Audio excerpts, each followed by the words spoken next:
Alright. I don't hate it, chili. How's it going, chat?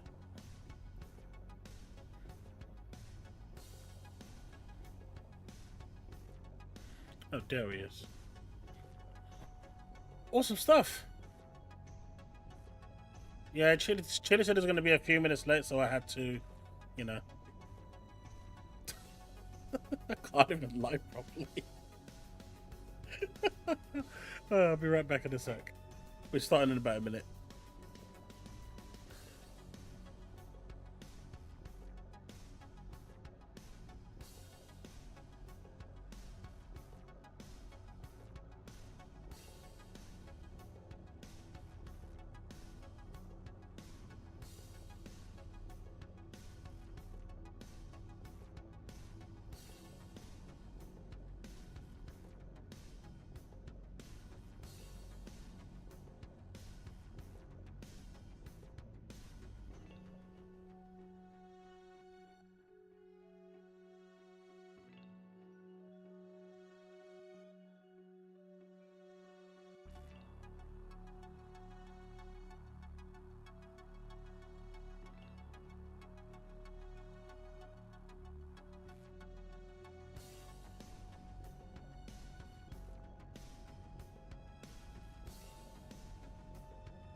They can't hear you, Chili? Well, let me have a look. Maybe I forgot to unmute the main channel. Everyone's boycotting the Switch too, except for Chili. Chili's buying 5 of them. One for each room.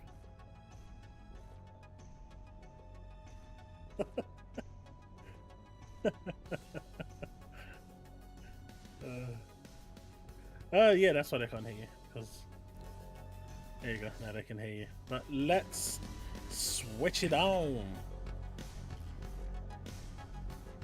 Switch to it. Boom! How's it going, folks? Welcome back to another stream. We are having a great time. I hope you're going to have a good time, and lots to talk about today, right, Chili? Yes, there is a lot to talk about, and also hi everyone in chat. I did go for a say hi to people, You are really but robotic, I was muted. But this could actually be my internet today. But I'm not Am sure. I robotic again? You are. I don't know if it's your internet or my internet. It could be mine because it's been flaky today.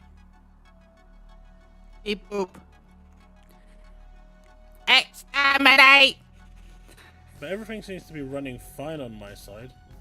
So I'm hoping it's not my end. But yeah, you sound like the Borg. Exterminate!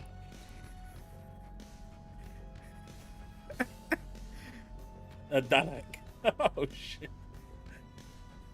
I mean, the connection according to YouTube is excellent. So Okay. I just turned the computer on, but I can reset and see. Also, I'm really loud. Like, too loud, supposedly. yeah, you are. Okay, I'm gonna be right back. Let's fix them. I fixed it, chat. He's no longer here. How is everyone?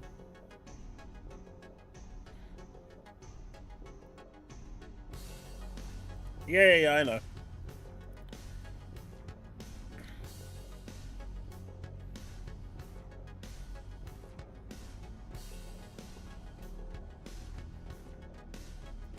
Yeah, so I think I know what happened with that, Steve. So OBS released a new update, and it seems to have screwed everything up. It's basically reset a bunch of settings and whatnot, so not the best thing OBS has done.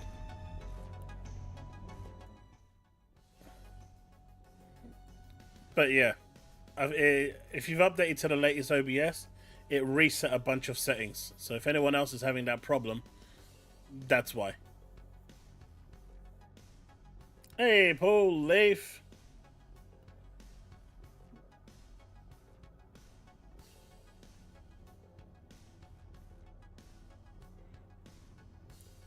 How's it going, Susanna? Bullets. I'm doing good. Had our little rehearsal at work today for a pitch we're getting in for, which was pretty nerve-wracking actually. But other than that, there's been a lot of people upset with my video last night.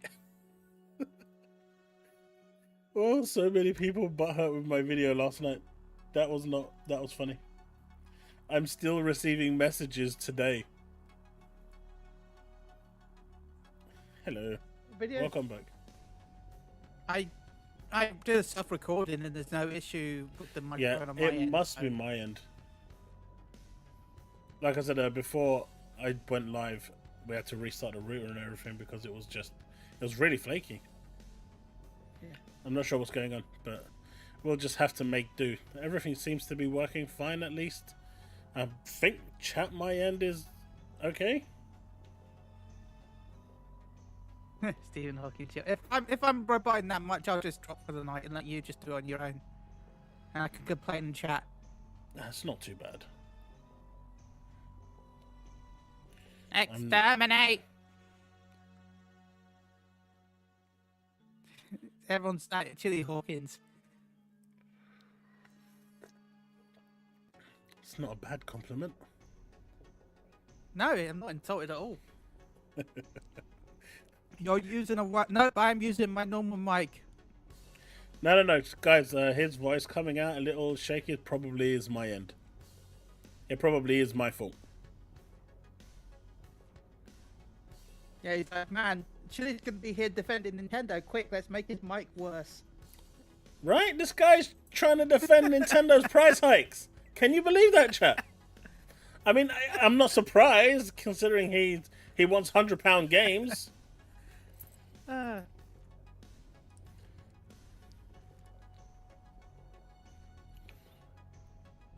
Practicing will take to be on the apprentice. Oh no. Dude, me client facing is not a thing. That's not where I specialize in. I specialize being in, the back corners of the room, just doing my work and not being disturbed. That is what the techie guys are used to. We don't take, we don't take too kindly to that stuff. So, Chili, what have you been up to? Yes.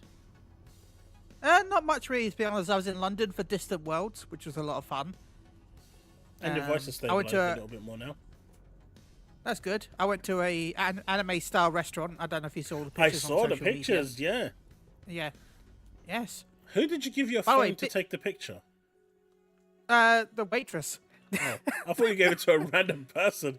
I half imagined you running after them out the door trying to get your phone back. So yeah, big shout out to Uzumaki London, by the way. Because it was a long wait, which, by the way, wasn't that long. Like, she apologized, saying the food was taking too long. Anyway, she gave me my drink and dessert for free. So, one of the best, and some of the posts I posted on Twitter were actually areas that you weren't supposed to go to yet. She's like, By the way, it's kind of scary at first, right? She just came up to me and said, "I will take you down to the basement after your meal." Yeah, you should have went. And then just as I was about to leave, she's like, "No, don't leave yet. I'll take you down to the basement." And I'm like, "Sure." So I stood there. And she took me down to the basement so I could see some of the art that wasn't finished yet. But she just came up to me and asked me I if, bet like, you were so heartbroken. a little bit of both. A little bit of both.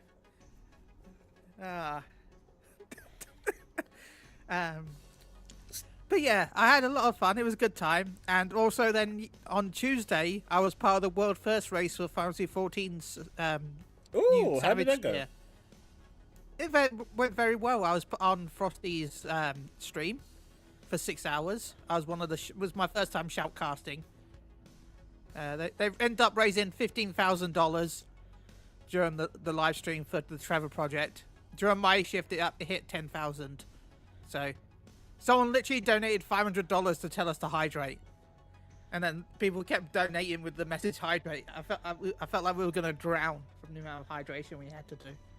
But yeah, it was a lot of fun. You hear that, chat? I'm expecting the same. Get to it. I've got my drink right here, ready to hydrate. So yeah, I had fun with the world first race with Frosty. That was my first time doing something like that. So, but yeah, and Distant Worlds was a good time. I tried to get a picture with Soken and Ben Starr, but the security told me no. So Security was like, "You shall not pass, punk." well, because they were just sat in the audience with everyone else. They were like in the seventh row at the back. Oh, really? So, yeah. So, Just like normal people. yeah, it was insane. It was scary, actually. Like, considering who they are, like, just the fact that they just sat there. I know they're just normal people, really, aren't they? But, like, you don't expect, like, the producer just to be sat in the audience. So, Is there a Nintendo presentation going on right now? I thought there was a Nintendo Direct thing going on soon. Does anyone know what time that Nintendo Direct thing is? Because I know people supposedly complaining about the price in the Direct chat. I know Susano is a big fan of Ben Starr. He loves him. Absolutely adores him. Guy's got pictures and a shrine built for him. He's a lovely guy. I got to meet him before the media tour. I don't know if there's one now, but I thought there was one later on. 7 a.m. PT? Ah, that's gone. Nintendo Switch 2 games on April 3rd and April 4th. It was the at 7 a.m. treehouse. It was the treehouse this afternoon. Yeah, I was stuck in meetings all day. I wasn't stuck. I just didn't know it existed, to be honest.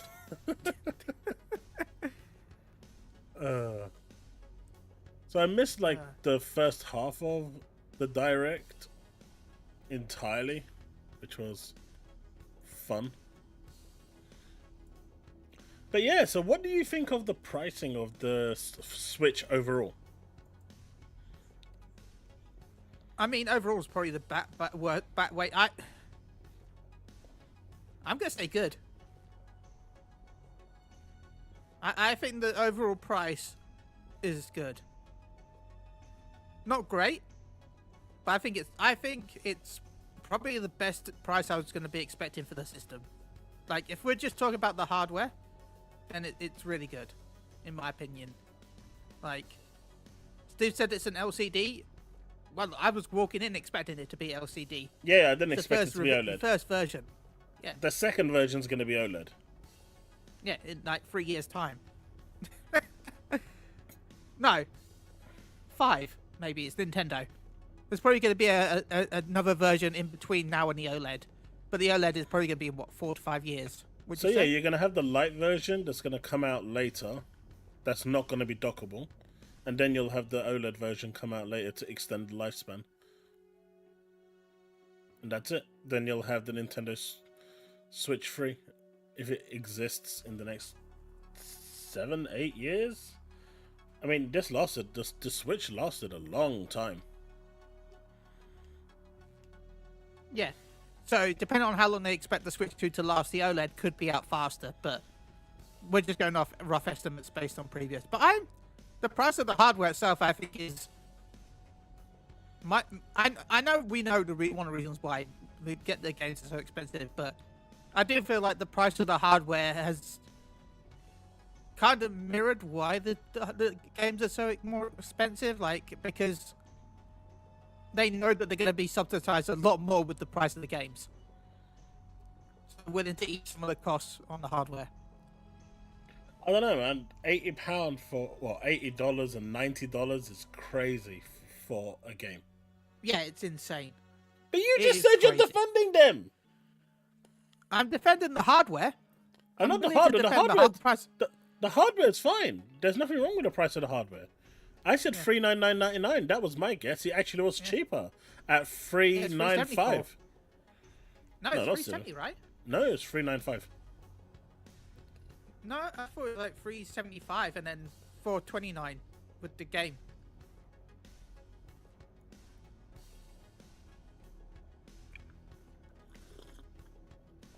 So. But by the way, that's not every game. Not every game is full price. No, I know. Yeah, as someone said out, Donkey Kong is $58.99. It's funny that Donkey Kong, one of the only next-gen games that Nintendo are making, is cheaper than the remasters. But in the US, it is $80, $90. No, well, $70 for Donkey Kong. $79.99 for the physical. No, $69.99 for the digital. Physical. I don't know physical. No, digital. Physical is $69.99 for Donkey Kong. Because it was £10. It was $10 less. Yeah. Yeah. Overall. No, Donkey Kong was advertised as $69.99 on Best Buy for physical. Sorry. On the website, it was thing. During the show, it was MSRP. I mean, if they're going to do it cheaper, they're going to do it cheaper. Yeah, they're going to probably do it cheaper. What's good in the Square Enix game? I can't forget what game it was. I called it Fire Emblem before, but I forgot what Broken Default. I'm looking forward to that. That's $44. That's $44. That's a remaster, though, right? That's actually the price. But even too much, to be fair, for a remaster. It's nice to see that they're doing. We're going back to the 90s, aren't we? That's the problem. We're going back to the 90s, where there's no standard in video game pricing. It's just whatever they want to sell it for. It's whatever people are willing to pay for. Yeah. And as we know, PlayStation fans are more than happy to pay $100 a game, right? Yeah, well, it depends on what the game is, yeah. No, that should never be the case. I would be happily drop 100 for Rebirth. Or whatever the hell Part 3 is going to be called. No way. I don't think any game is worth $100. I haven't played a game today. I think it really depends on how long I'm going to play it. I feel like I played a few games that well, technically you've paid one at least over time with subscription services with Fantasy 14. You paid way more than 100 for that when you include all the subscription months. Yeah, but subscription is different. If there's a game that I know where I'm going to be like, I would be frustrated with Mario Kart if it wasn't the fact that Mario Kart is a game that I know would last most of the generation, and you will have a lot of people playing it and having fun. Like, and a lot of people come like, oh, I don't know. What do you think about Bloodborne 2 being Switch exclusive? I find that funny. That's hilarious. Yeah. That's like the biggest slap in PlayStation's face. Like, there's no tomorrow. That was hilarious. I did not see Bloodborne 2. I mean, that is basically Bloodborne 2. I don't care what anyone says. I mean, it's Bloodborne meets Castlevania. It's Bloodborne 2. Yeah. I'm not sure how much I like the fact that it's a PvPe game. I think they're doing that so it just appeals to more people. I'm pretty sure you're going to get Yeah. people soloing the whole thing. Yeah. I'm excited to see more of it. So yeah, but yeah, it does look good. It does look cool. But out of the games, Donkey Kong was probably my favorite because it looked like if Donkey Kong met Red Faction. Man, Red Faction, that's an old game, mate. Yeah. Wasn't that like FPS? Yeah, it's an FPS, but where you had like if you could blow up, like you could like blow like through the walls and stuff like that to get to areas because the environment was destructible. Like remember you could destroy stuff. Yeah. And the Donkey Kong game reminds me of that destructible environment. So yeah. Do you know what? Nintendo's going to get away with it, though. Well, yeah. And then Yes, everyone's going to follow suit. Yes, they are. By the way, you're showing the screen share on the thing right now, and oh my god, why did they think this was a feature they should show now? I like the idea of this, but man, some of the screens at the bottom look laggy. Like, they did not. Oh, at the bottom, yeah, I know. Yeah.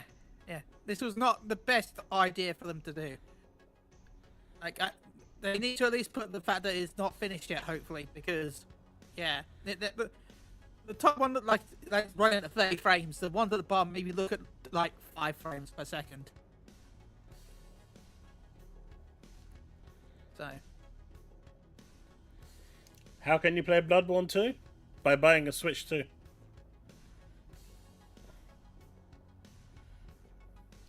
It's really weird. everything the camera does, you can do with Connect. Well, and you could also do it with the iCam. But don't forget, PlayStation did it as well.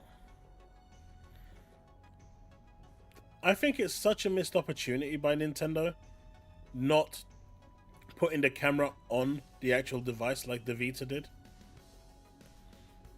I know people would have cried, but I think it would have been so much more better if they did that. I mean, people would complain about privacy reasons, right? They'd be like, oh, but what if the camera watches us while we sleep? Their phone watches them already. Yeah. And if it's not watching, it's listening. Paul, by the way this camera looks, I'd be surprised if the camera's above 480p. I'm not going to lie. I'm sorry, the camera looks bad. It's... Yeah. Do you know what it reminds me of? Those jibber jabbers. Do you remember them? No, but it just reminds me of like a cheap camera that you used to get from like... Your parents would buy it like Argos or something. Yeah, I saw that Leaf Stormblaze. There are different cameras. Like, I saw the Piranha Plant one. I don't know what other ones there are. But some of them look really cool. Not gonna lie. Doesn't mean the camera's gonna be any good. And also, the mic is strangely good for these videos, where I don't think it's gonna be anything like this in actual use. I mean, you can see they're low reds already just by looking at those things right now. And they are way too fake happy right now. Yeah, there is no way they're that happy. No way. Yeah, no. Not one of them is being toxic. He looks. The one at the back left looks so angry happy though, as well. Man, yeah, I saw something like, oh look, they finally repurposed the Game Boy camera from the GB. It looks like Connect. What looks like Connect? Nah, Connect was way like a rectangle thing. Yeah. Switch to a DRM heavy. Well, we'll see for that. So far, yeah. It looks no different than current generation consoles, in my opinion. In fact, I think it's more pro-consumer than some consoles, depending on how it works, from what I can tell. So it's actually taller than the Switch combined. Inside the dock. That's interesting. The $110 dock, by the way. I mean, it comes with the Switch too, right? Yeah, but if you want another one, it's $110. Why would you want another? Well, I guess if you break it, but I guess that's fair. It is. Or for a different room, maybe. If you want it for a different room. Yeah, that's actually a good point. They're gonna monetize this like crazy.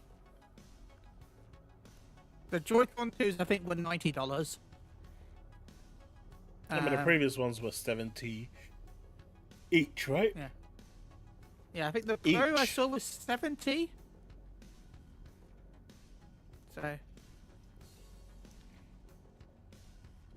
Overall, like. Man. This game share, by the way, doesn't actually share the game. Well, okay, it's kind of like the PlayStation version of SharePlay, where the host is playing the game, and then a non-downloadable version is shared with everyone else. Yeah, it looks So like they're they're not all actually playing. downloading. Yeah, That's actually quite cool. yeah. Nintendo It's first to from it what again. I read, they use. From what I remember, they're using the Wii U like system on how they're working at doing that. And also, by the way, you do not need. Not for every game. There'll be some games that won't work with this, but there'll also be some games that will work on the Switch 1 as well as the Switch 2. So if you're playing the game on the Switch 2 as the host, if you have a Switch 1, you'll be able to still play it while connected to the host because it's running on the Switch 2 itself. Therefore, the people that are game sharing do not need the system. Interesting. But they'll only be select games. So Leaf, I've tried to pre-order it. I haven't found a place to pre-order yet. I mean, I've gone through I've Shop not 2 pre-ordered. and I've registered my interest there. I've registered my interest with Amazon as well. So whichever one really gets back to me and says, "Hey, how you doing?" Then I'll see what I can do. I'm not in a rush. If I can't get it, then I'll just wait until the summer or something. They'll come back in stock. I'm gonna wait till Pokemon comes out. That's when I care. You got from That's Argos? That's the last place I thought to look at, to be honest. I literally buy Nintendo consoles for Pokemon. That is about it. Words. I'll be honest. If you're gonna buy it, I would highly recommend most people buy the Mario Kart edition unless they don't like Mario Kart. Oh, I'm gonna get Mario Kart yeah. edition. You get a massive discount for that with Mario Kart. Yeah. See, I just don't like that controller placement. Just why not put the analog stick on the other side? Like, allow me to slide it across. Should have allowed me I would to like slide the it analog stick across. at the bottom. Yeah, like just put it to the side. Enable me to be able to slide it in that mode. Here you go. Hey, Devin, thank you for the $10 super chat. I want Nintendo lands on their face with all this. Also, a $500 super chat only gives me 350 characters. That's 150 more than a $10 super chat. It don't make sense. Well, I think you should do the $500 super chat just to experience what it's like to have an extra 150 characters. Just putting it out there. Experience is everything. So I've been told. Yeah. One of my big things with this console release announcement, though, is the fact that the tech demo, which teaches you how to use the console, costs money. You have to buy the instruction booklet separately, basically. No way. You know the Nintendo Life game that they showed? Yeah. You know, where it teaches about that's sold separately. See, I think the system is fine. It can do 4K at 60 FPS with select games. I'm assuming Tetris is going to be 4K at 60 FPS. I mean, we saw that Metroid's 4K, right? Is it? I missed Yeah, like I said, I only caught like I know at least the last Metro third. is 4K 60 or 1080p 120. I know that they announced that. I just don't understand why they didn't do that. Like, Words is on point. Like, that's why I put out the tweet, because apparently the pricing was released before, and I didn't see it. Like, the part of the thing that I saw, the show, it didn't give me the price, and I was like, why is that the case? It's like, why didn't they show the pricing of the console during the show? Like, this would have been the perfect opportunity while they're showing all of this. The thing. I mean, maybe it was supposed to be there, but they had... Trust me, they had issues. I was watching someone else's stream react to it, and it started lagging and freezing in places, and like it got so bad, so badly out of sync with the audio that they were talking about, Final Fantasy VII Remake is coming to Switch 2, and then there's a farming game on screen because the video was completely. Did you see how Steve was in tears? Yeah. When he saw that when he saw Final Fantasy VII Remake being announced for Switch 2 and not Xbox, dude was messaging me sending me video messages in tears that Final Fantasy VII Remake wasn't on Xbox. I can't believe it. It's like that time they announced Gears of War for Switch and PlayStation, but not Xbox. But you know what? Well, people are saying that Yuzu is actually going to be able to emulate this on PC. Yeah, but this on screen is what they're selling separately. This? Yeah. You don't get this with your system. You have to buy this. Why? Only Nintendo. I can't tell you how much it is because I haven't seen anyone actually sell it. But yeah, where are the magnets? The Joy-Con 2 controllers attached to the Nintendo Switch 2 console magnetically. Man, my brother gives me a call and goes, "Did you see the Switch? How much do you think it's going to be?" Because they didn't reveal the price. And I said, I reckon about 400, and there's going to be a 400 and 500 bundle. And he goes, right, let me see how much Quidco I've got. he had like 350 Quidco vouchers for Nintendo eShop. Wow. He's like, right, that's all going to the Switch too. So Punk is picking up a Switch 2 for $50. That's amazing. I know, right? That's the type of thing that I need to do. See, no one's accusing him of stealing a Switch 2. I pick up mine for $100, and everyone thinks I picked it up off the back of a lorry, but not him. No. Susanna said they sold the truck Sunday, so they could afford a Switch 2 now. So, but no, I'm waiting until Pokemon comes out before I drop anything. That's the reason why I stopped using my Switch. Right there. Why? What Word said. I bought it. My original Joy-Cons started drifting 3 months into the right Joy-Con. Or was it the left? I think it was the right one. It started drifting 3 months into the console, and Nintendo refused to replace it. Wow. And so I opened it up a little bit, cleaned it out, and it was okay. And then over time, it just got really bad. And I refused to pay $70 for a Joy-Con. And so I went and got another one, eventually, when I found them on sale for £40. And they started drifting after 3 months as well. I said, that's it, I'm done. I went and bought one of those third-party PDP controllers for $20. Yeah. And that stopped working too.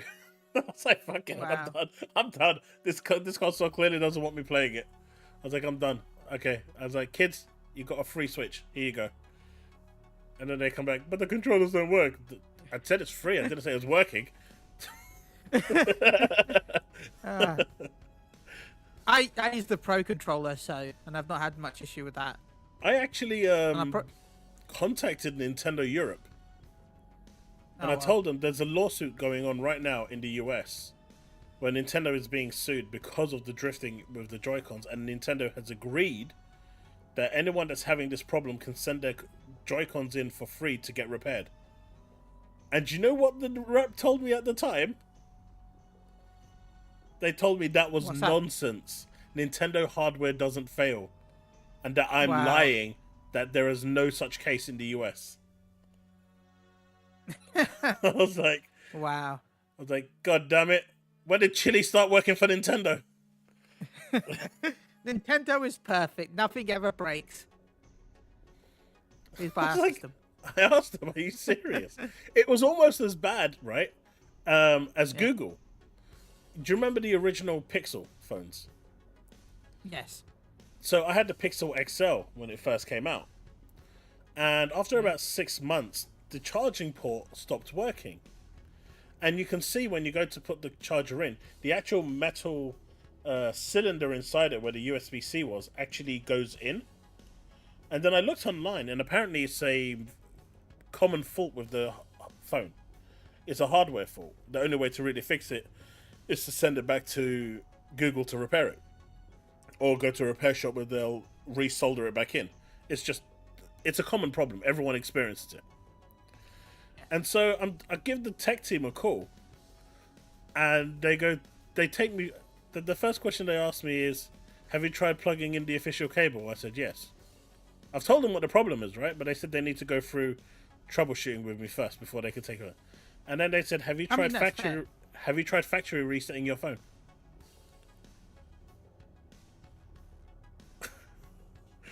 I'm telling them there's a hardware fault. It's a common problem. The connector. I mean, they have to go. I mean, they have to go with everything, right? So. What? How's a factory reset gonna fix the actual metal connector moving inside the phone? No, it can't. But they just have to do it, because otherwise they'll probably get in trouble with the people in charge. They're just reading a script. Hey, Devastator. Yeah. It's just they're reading a script. It's like, come on, this is just terrible. And by the way, the fact that they've got all this camera stuff with this expansion means that I really do not care about this Mario Party at all.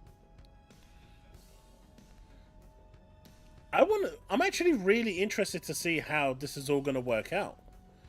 Because normally, right, if you don't sell it with the console, the peripheral that they're trying to promote usually fails. Yeah. Right? I mean, just look at Kinect. If Microsoft doubled down, and Sony doubled down with the iToy, and said, nope, we're not going to stop it from... We're not going to remove it from the package, and we're going to keep it with the console, you would have seen more Kinect games and more iToy games.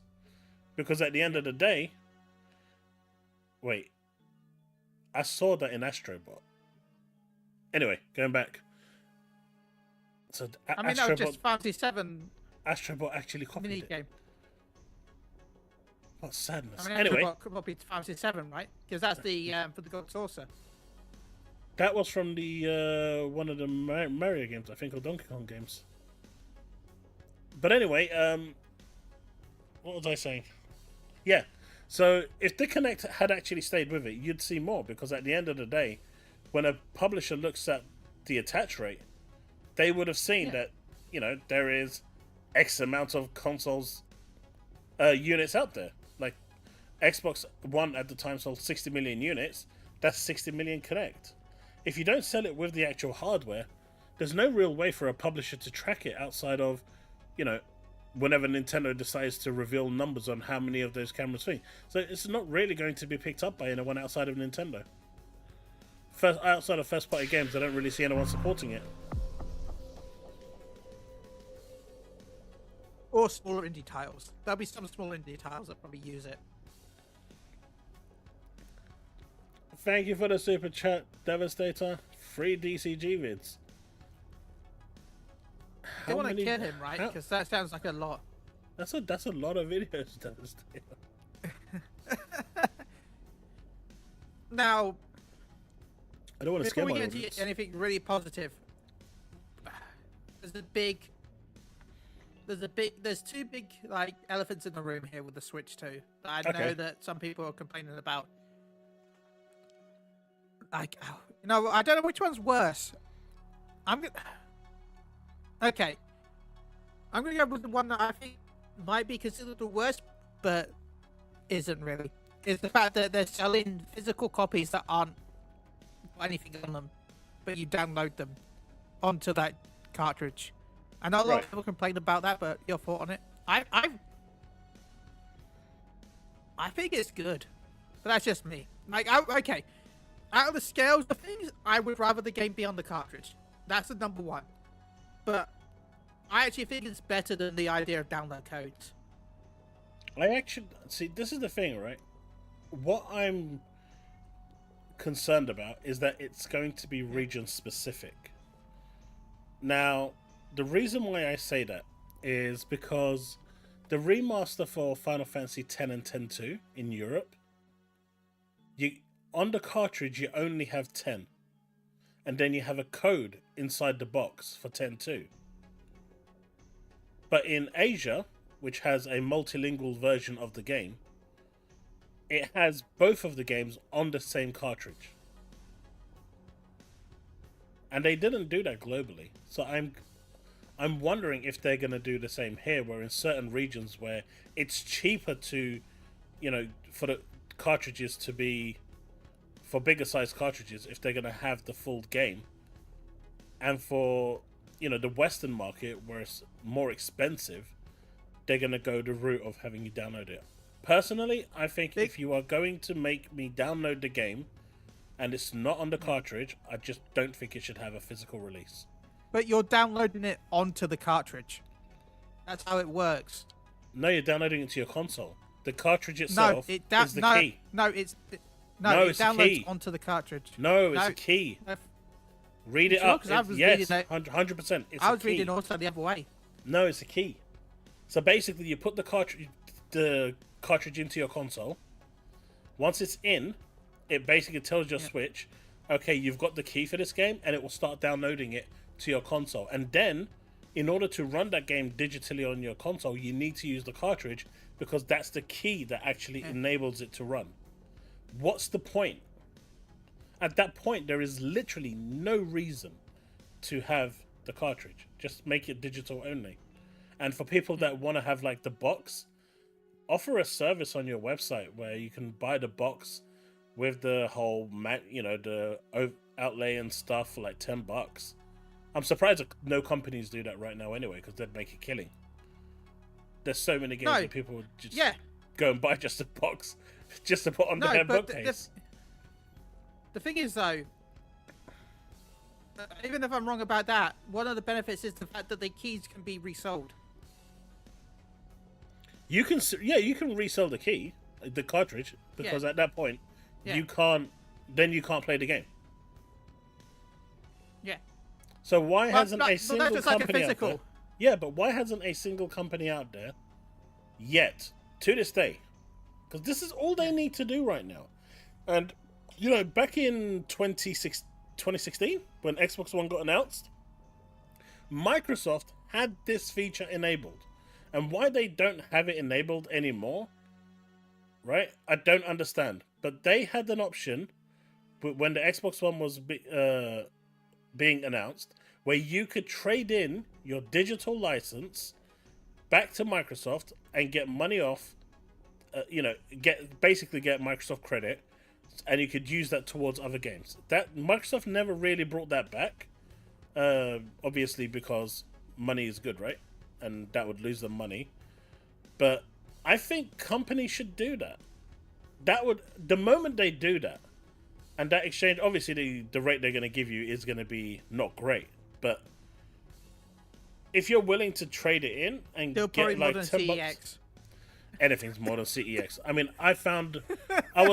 when I got my boxes back from my in-laws, I think it was Gun Valkyrie, and CEX was offering me £17 exchange on voucher.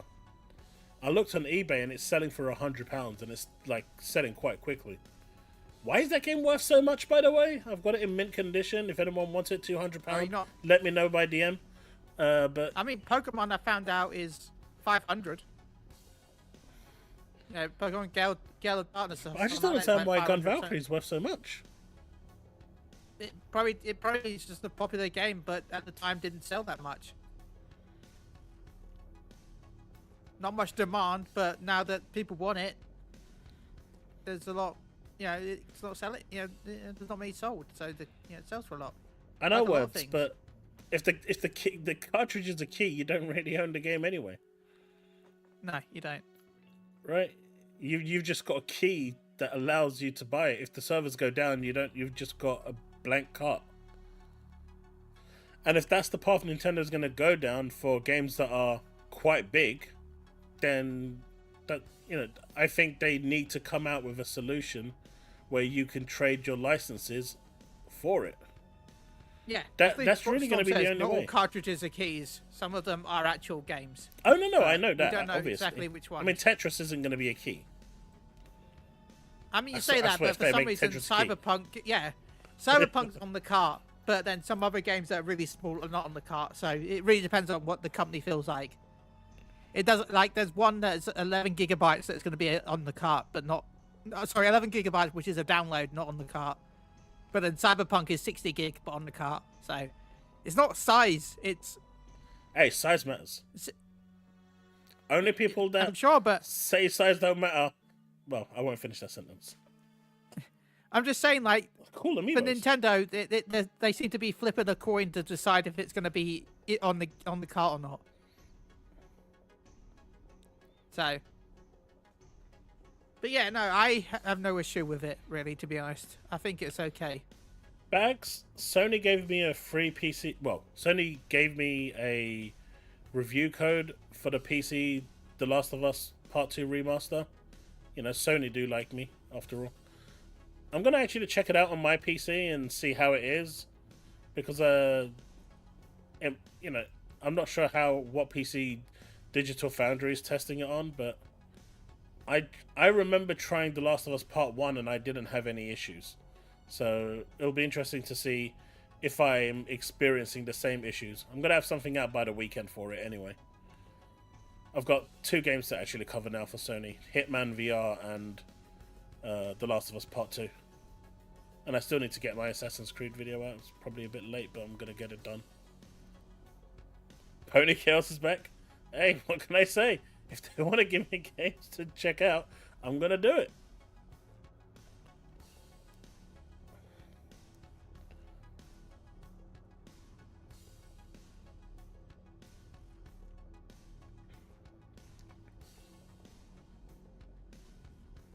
But yeah, I think they should, Sony, Nintendo, Microsoft, they need to find a way where we can trade our licenses back where we're done with the game.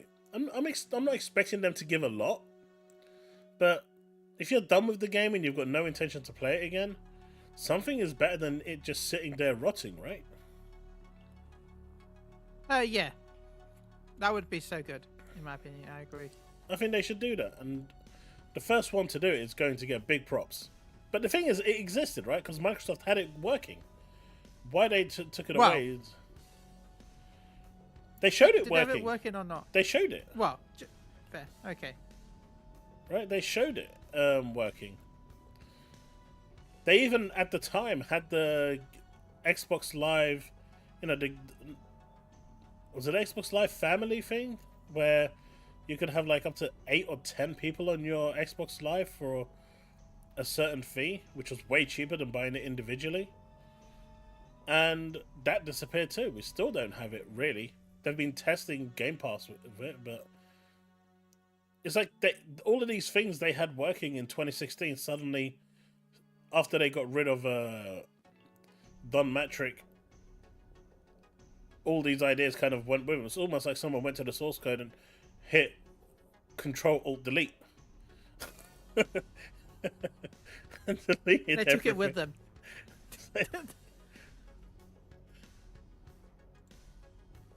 Yeah, they took them with them.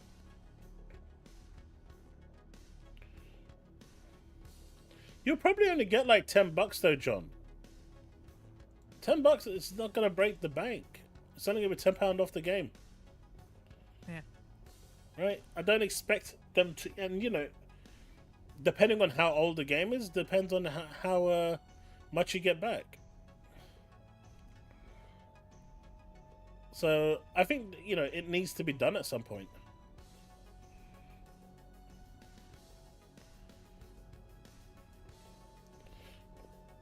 That's my opinion, anyway.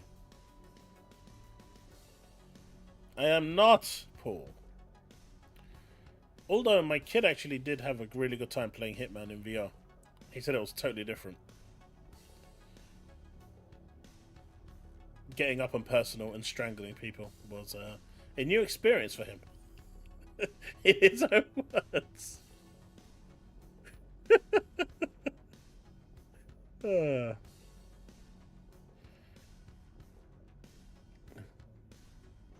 It's gonna be a voucher though.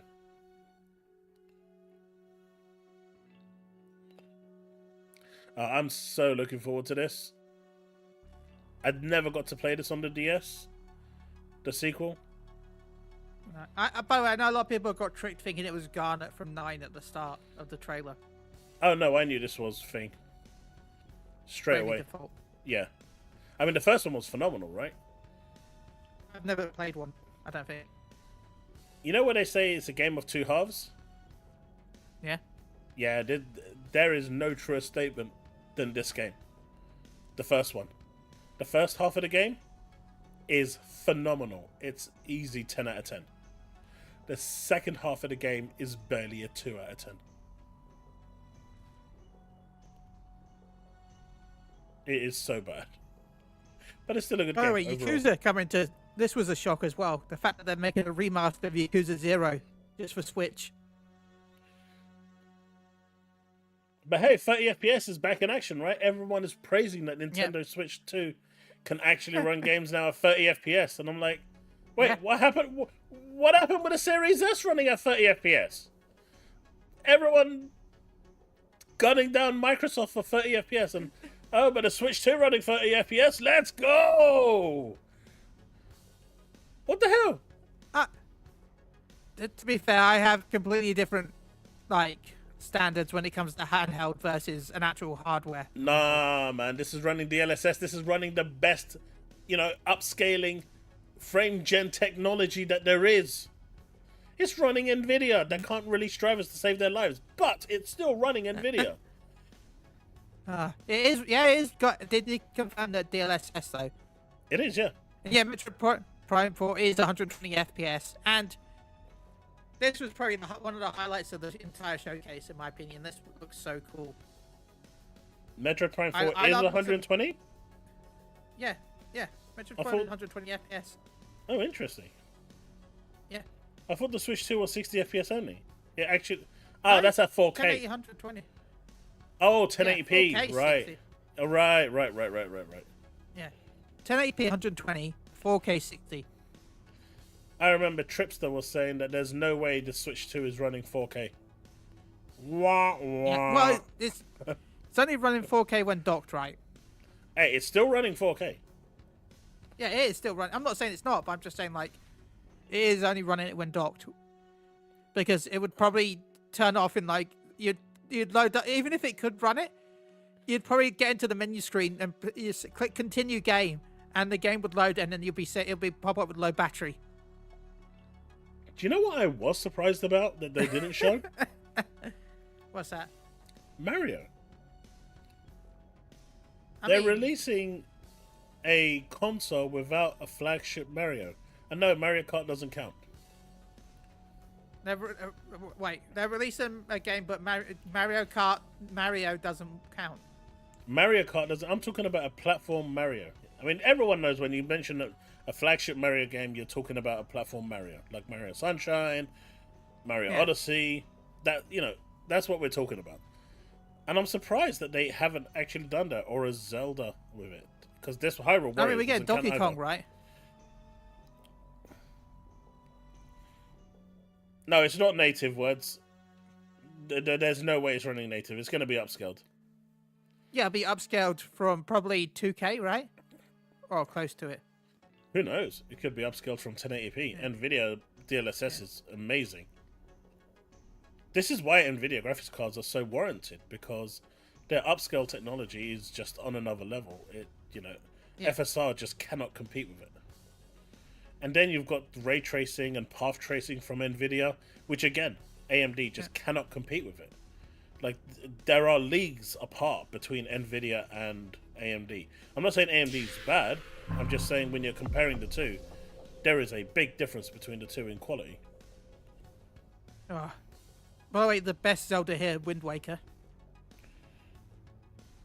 Oh yeah, Devastator. If you know, if we can actually get a Switch, I'm gonna have to check out Argos as well. I guess I just like getting it from Amazon or Shop 2, but if I can't get it from those, I'm gonna have to go to. Well, Shop 2 Argos. often gives discounts if you're a member at a certain level, which helps. I contacted them yesterday and they said, yeah, we haven't received the pricing yet. I said, it's literally known to everyone. F-Zero, let's go! It's cool that they're getting the GameCube games on here, though. Nah, Wipeout's just a cheap copy. Yeah, it's nice that they're getting those. I like the way they're doing it, although I don't like that I'm having people have to pay for it again. I've already got those games. I don't want to have to.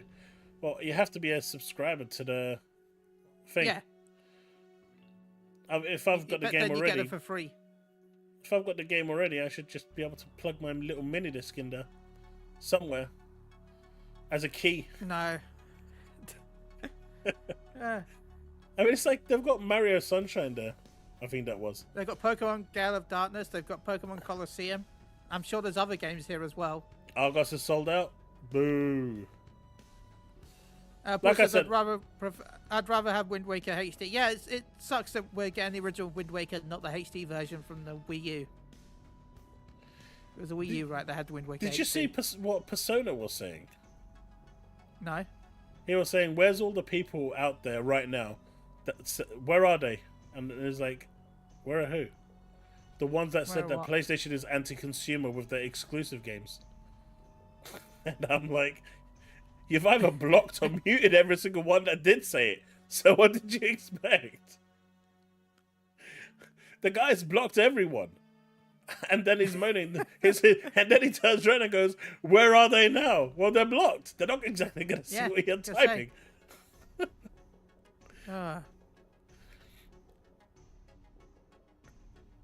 So, yeah. The fact that all the old games are also... I know it's weird, but the fact that all the old games are also playable, which is nice. So. Exactly, typed.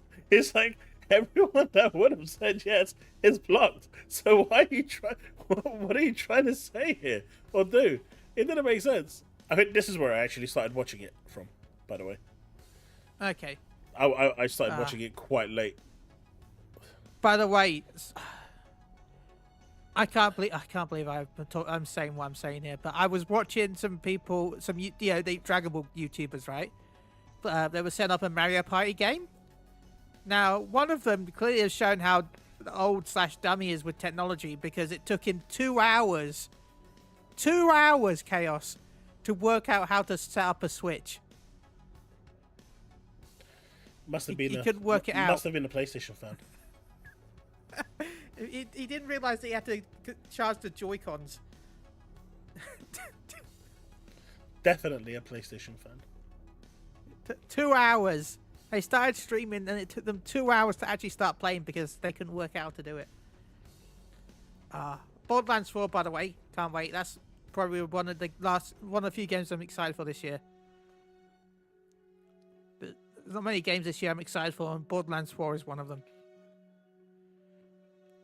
I've never been into That's the thing, Tana. She spent $3,000 on a PC because this cable wasn't working. What? That's how crazy it is.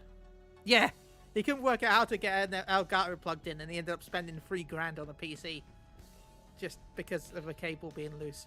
That's almost bad as someone I know. So AMD released their drivers, right? Yeah. I think was it AMD or Nvidia? I can't remember. But he had a really powerful graphics card. And basically, I'm pretty sure it was Nvidia. But what they actually had, when the drivers got installed, the VR drivers were placed into the wrong folder. Okay. Right? It was a bug when they released the drivers. All you had to do was go and delete those two files. They even told you where to go, and just delete those two files if you're not using VR. And if you are using VR, just put them into another folder where they're supposed to be. Or just wait for the next patch that's going to come along. Which probably wasn't going to be too long. Right? Chat, for those of you that live in the UK, you may remember a store that's actually worse than Computer Exchange when it comes to giving you money. Way worse. Okay. They're called cash converters. Oh my god. Yes, I remember them. He took his graphics card out, he got so pissed off, and went and sold it to cash converters. Don't they exist anymore? Man. I think it was like a £1,200 graphics card at the time, and or is it like an £800 graphics card? And I said, why don't you put it on eBay if you don't want it? Someone will buy it. And it was like, and he's not rich, by the way. He's not well off at all, like at all. And he was like, I can't be bothered with eBay. I just went to cash converters, got £150 for it, and I was happy. Yeah, we still have a cash converters here. I was like, no way, that's... Oh, I was like, don't do that, man. I would have bought it for 150, I said. That price? That's like buying a 4070 at the time for 150 quid.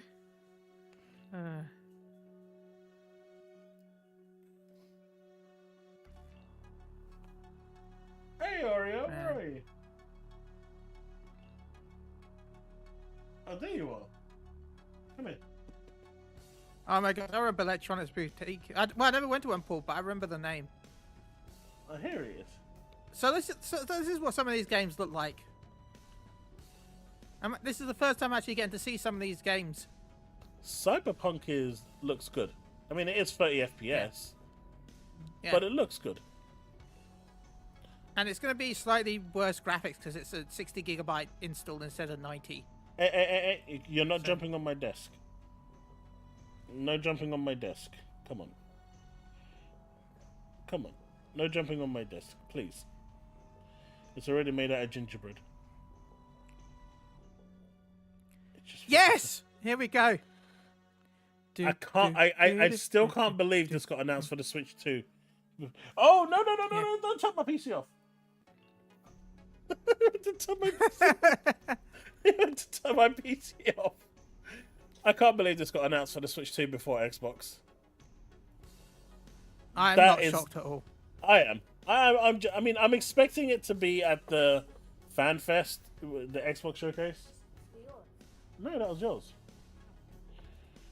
At the Xbox showcase and stuff, the next developer direct that they have this year, or their E3 presentation, but still. Even Hollow Knight Silksong, which Microsoft had been, showcasing for everyone was waiting for it, and it gets like a 5-second Nintendo screen time. Like, what? And a date, kind of. Yeah, I'll be honest. I will probably buy Remake on the Switch too. I enjoyed Remake. That means Rebirth will be next year, probably. I'm guessing. No. What, Rebirth? Yeah. I fully expect Rebirth. Man, what the hell was Marvel wrong Comic with her face Invasion, there? that's good as well. It wasn't that bad on PC. Did you see her face? Whose face? Star Wars Outlaws? Yeah. Didn't look that bad. It I did. thought it was just a video comparison. No, it did. Yeah, Chris, there was so many issues with the actual video, the official stream. Like I said, I didn't even get to see the remake stuff because they were too busy talking about something. They had something else on screen. Where is it? What the hell is... It's almost like her face is deformed. PC does not look like that, by the way. Yeah. When I'm playing... Where I played it on PC, it does not look like that. It looks good. It looks like it's blurred because it's upscaled. That don't look blurred. That looks like an alien. I'm sorry. That does not look normal. Why does the alien look more human? Yeah.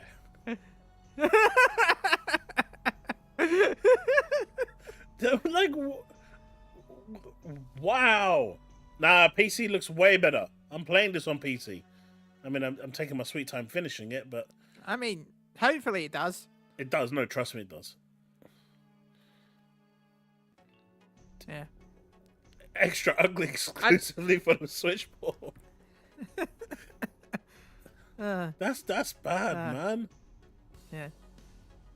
I mean, even the hands also don't look great as well. The hands look very flat. And that sounds weird, but you know what I mean. Like, yeah. look Over at the here, hands. it looks like it's 2-dimensional, like a complete square. There's no texture there at all. Yeah. It's missing the bump mapping and everything. Yeah. I mean, the fingers just look like one picture. It's fine. Like, there's no. No, she's just, her hand is just. Her hand is like a scoop. Look, a flat scoop.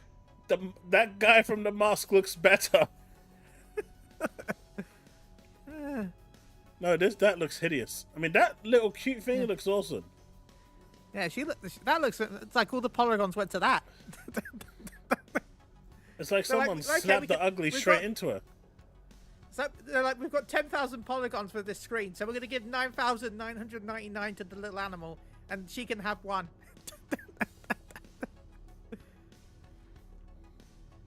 The mask. Even the mask look better.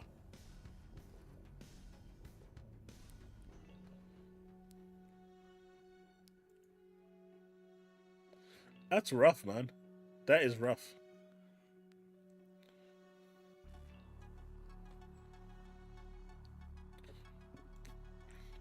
Nobunaga.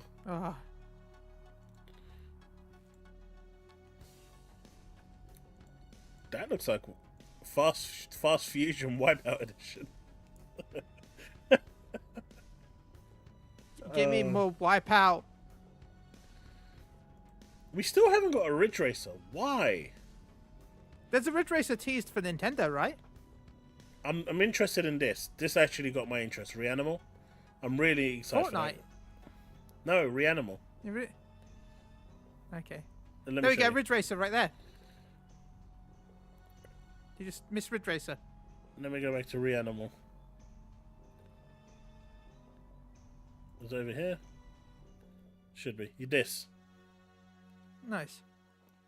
Little Nightmares is a phenomenal game, and it's pretty much made by the people that decided to leave there and said, "Hey, we're gonna make our own game." This is not Ridge Racer. Arcade Archives. Is this? Yes, this is the original Ridge Racer. Yeah, it's Ridge Racer. Ridge Racer 1. Ridge Racer. Opinion on Mario Kart Forza Horizon Edition. That would actually be interesting. That is cool. You know that Mario Kart is open world, right? Yeah. Yeah. From what I saw, from people, there's 28 different individual tracks on the open world. It depends how they do it. One hub in the middle. It depends how they do it. What do you mean? I don't know. It's just. It all depends on the execution. You can select between each individual track like a normal Mario Kart game, but then you can also go into free roam where you can go around the map if you want to. You can do either. So. I mean, I didn't experience any bugs to begin with, to be fair. So, I actually had a smooth experience on PC for Outlaws. I don't know, Bags. You say it doesn't look that good, but I think Mario Kart actually looks quite stunning. I'm actually impressed with the visuals. It's Mario Kart the Crew. And here's Bloodborne 2. Yeah. Which I thought was Castlevania for the longest time. I just find it funny that after all that commotion with Kadokawa and Sony buying shares and having the biggest controlling percentage of their shares and all this and having a massive stake in From Software, And then the first time when they finally decided they're going to make Bloodborne 2, it doesn't come to PlayStation. That must have been like the biggest slap in the face. I don't care what anyone says. It looks good though. I showed it to my son because he loves these games. Absolutely adores them. And he literally just wants a Switch for this game. Yeah, this is going to sell consoles. And you know what? There you go. Exclusive sell consoles. Yeah. It sells consoles. He wants a Switch too, just for this. Oh look, there's Eggman from Sonic right there.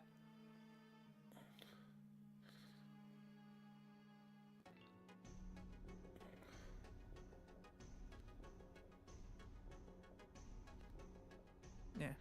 I would have This bought this looks fun. I reckon you can. Hey, it's got tits as well. I reckon this game will run off. It will run offline, right? You don't have to be online. It will, right? You don't have to have multiplayer. I mean, we'll see.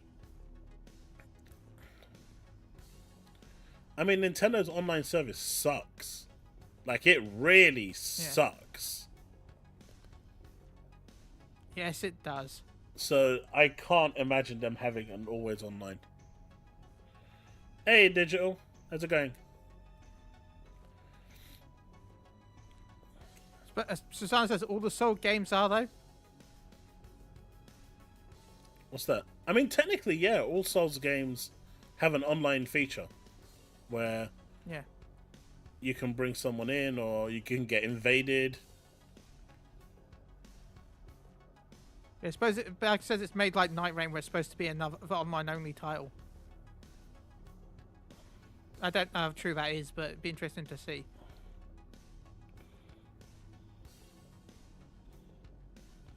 $2026. Available only. You know when people saw that available only on Switch 2, they started coping by saying all that means is that it's not coming to the Switch 1. It's coming to Switch 2 and the PS5. Then I also saw a lot of people going, well, it's okay, it'll run on PC because of you know what. I mean, Yuzu's going to probably have this emulated in no time. Yeah. But I hated the fact that people kept bringing that up right away. I'm like, come on, the system's not out yet. Shut up about that. Yeah. But those people have no interest in buying the hardware anyway, so... That level of cope, I know, right? Yeah. That was a whole new level of cope. But... yeah. Overall, I'm kind of excited for the Switch 2. Like... I need more Pokemon stuff before I can get too hyped. But yeah, Donkey Kong looks good. Mario Kart looks good. See, to me, those are fine, but it's 5v7 missing remake. That's fine too, but it's missing the killer title. At launch, it needs. 4? I mean, that could be cool, but no. At launch, it needs either a Mario game, platformer, a Zelda game, like a proper Zelda game. Yeah. Is Metroid launching with the console? I mean, it's launching before it, right? I think. So it's going to be with the console. I don't know. This comes out in June. I can't remember when Metroid comes out. No, Metroid's later, supposedly. Right. So basically, the 3 pillar titles that Nintendo has, Mario, Metroid, and Zelda, none of them are making an appearance day one. And I think that's pretty sad. That should have been something that they should have had ready day one. And why does that give me flashbacks to Sonic Riders? I mean, yeah. I mean, Donkey Kong has always been it's been pushed to the back in my opinion. It's still like a... Well, yeah, because it's been given to the smaller team, right? It's not a main team that's working on Donkey Kong. Yeah. That doesn't mean anything, Leaf. No. It's, it can sell 100 million. That doesn't mean that it's like a major launch title. I think it is. I think Mario Kart has got to that point where it is a major launch title. I don't think so. I mean, that's just my opinion, but no, you don't have to agree with it. But I think it really needed a Mario, a Zelda, or a Metroid that is launching with the hardware. Yeah. If it did, I mean, can you imagine the hype that this would have had if they showed you a 5-minute trailer of the new Mario game launching with the Switch 2? It would have been a totally different story. It doesn't need, I'm not disagreeing with you, those being key games, but Mario Kart is also one of them, in my opinion. I don't think they're on the same level. No, I really think it is now. After the last Mario Kart, it's a racing the last game. few Mario Karts, yeah, but it's a racing game that sells more than most other games. That's fine, but it's you're not gonna see people streaming it. You're not gonna see people talking about it or covering it in the same way as you would see people fanfaring over Zelda, Mario, or Metroid. You're just not going to see the same coverage with those games. You can see why I feel like this feels like Red Faction, by the way, from the game. Yeah. I get real Red Faction vibes. Mate, this is just knack free. Yeah. This is just knack free. They finally had enough of Sony not doing it, so they said, right, we'll just combine Donkey Kong with knack and release it.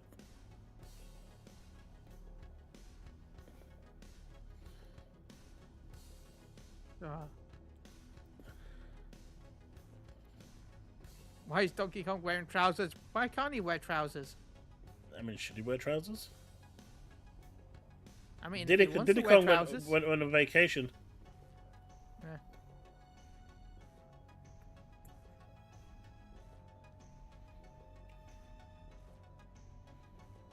We should be asking about where is Dixie Kong? I don't know, man. Diddy Kong in prison.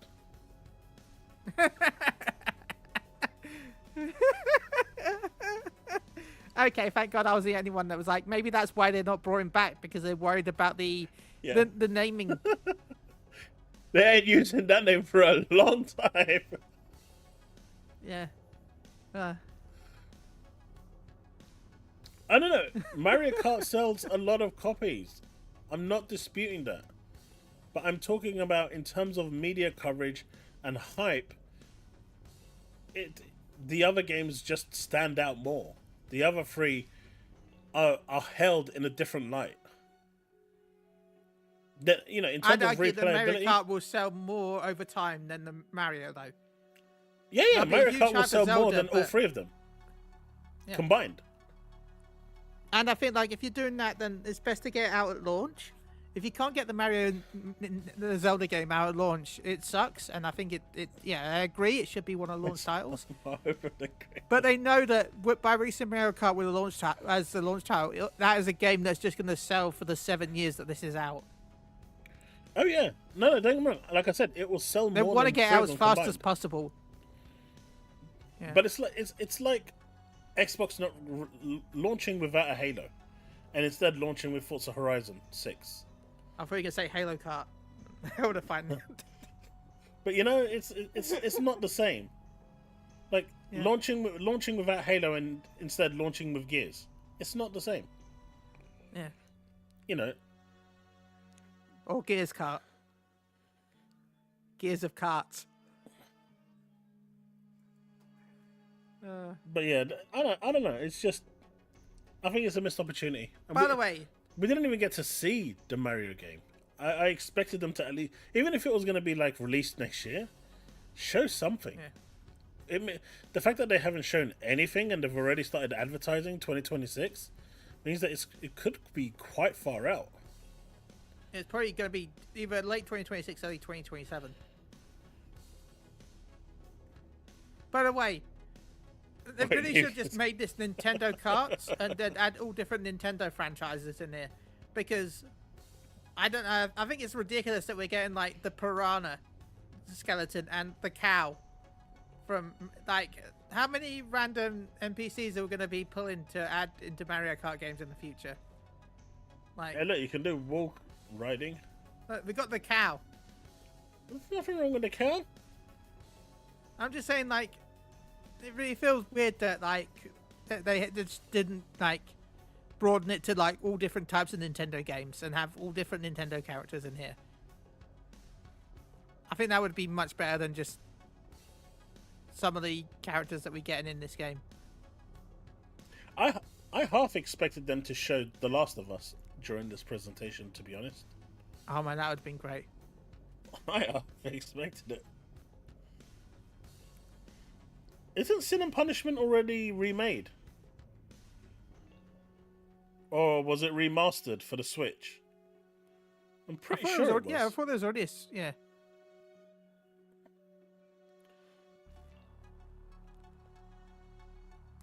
By the way, I saw the character select screen for Mario. It's bad.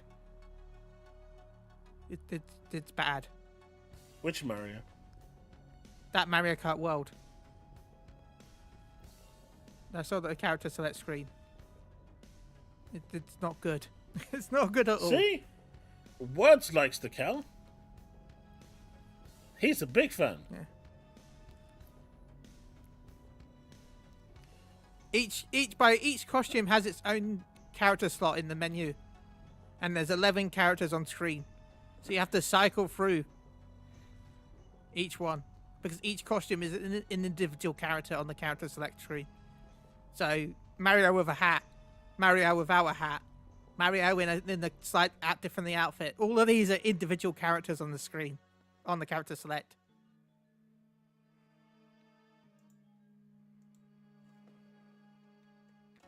Drive virtually everywhere.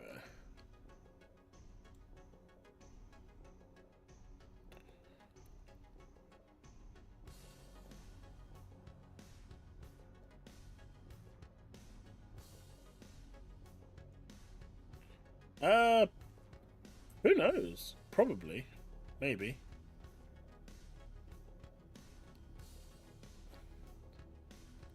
But yeah, this is going to be super popular, but I still think they missed out on not having a Mario game. I'm going to stand by that. I'm not going to change my mind on it.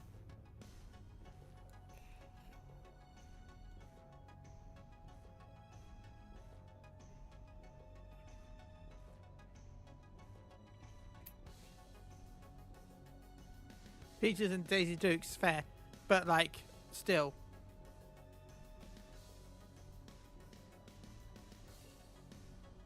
You think it looks worse?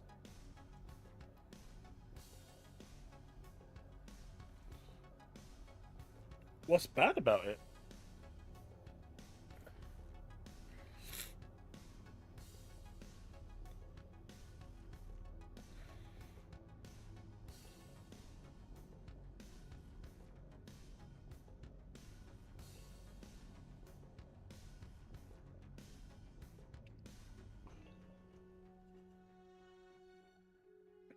Yeah, I can say this is not a bad looking game.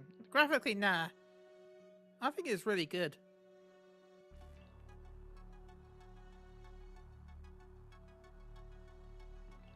And yeah, there's a direct in 14 days? Another one?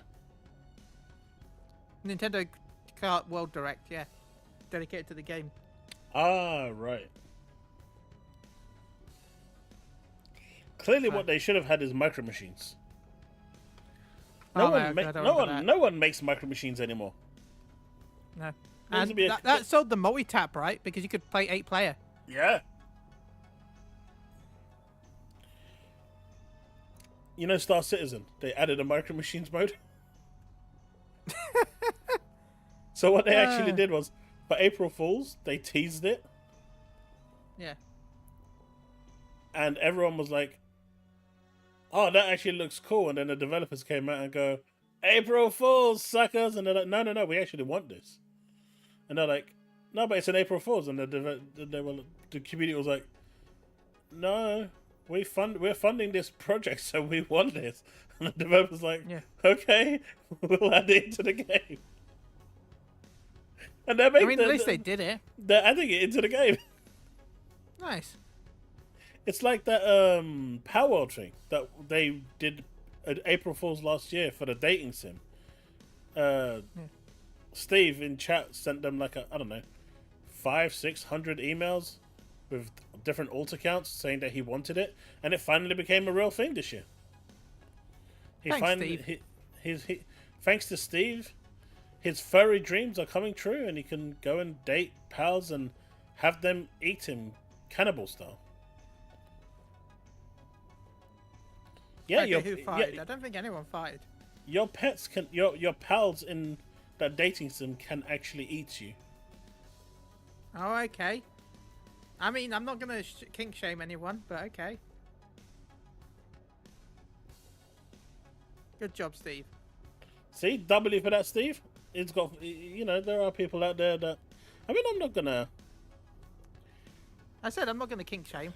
Exactly. Everyone has their own little thing.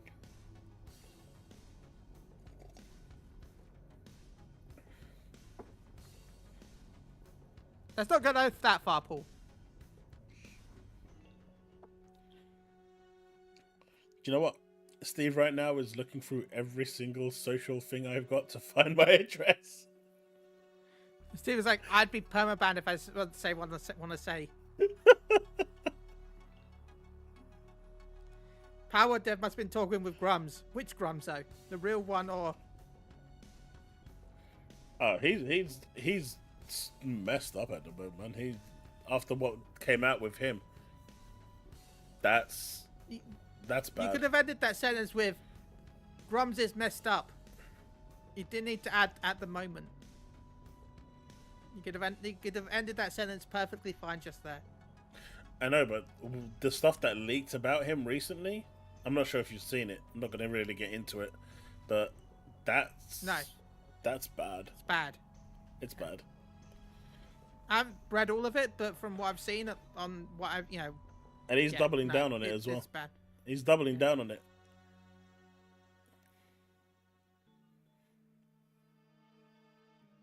You earned tonight's dislike. Well, you know what? I'm going to counter that by hitting the like button. Wait, who earned tonight's dislike? Who said that, Steve? Just go look it up, Leaf. I'm not really going to cover that story. Leaf, yeah, no, I didn't know about the Dead by Daylight dating sim. Dead? Oh, yeah, Cool. I saw that. I thought that was an April Fool's. Yeah. There's a thing one as well, right? What's that I know pictures Warframe game? has it. No, the pictures game. You know those games like Until Dawn? Okay. But there's a studio called Something Pictures, and they make those games. I don't know. Dark Pictures, I think it's called. And they make like The Devil Within Me and stuff like that. They actually released on April 1st a dating sim too. It's like they all pulled off the same idea and said, right, it's the only thing that we could do. They were on the date together, and they came up together. God no, Paul. I'd rather not. No. Chile has also earned a dislike for the next 1,000 videos. Dark Pictures Anthology, that's the one. Yeah, they released the dating thing on April 1st as well. I thought that was quite funny. But why does the things at the bottom look so terrible? Like 15 frames a second. It's not really selling the feature. No, it's bad. And why is her mouth just so wide open? Actually, I'm not going to even finish that sentence.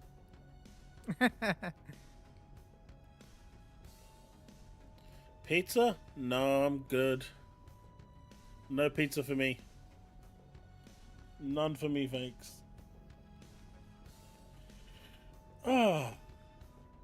But yeah, I'm hoping to get one day one. Just so it's there and it's out the way and I don't really have to worry about it for the next 7 years. I never bothered with the Switch OLED in the end. And I probably won't bother with it this time.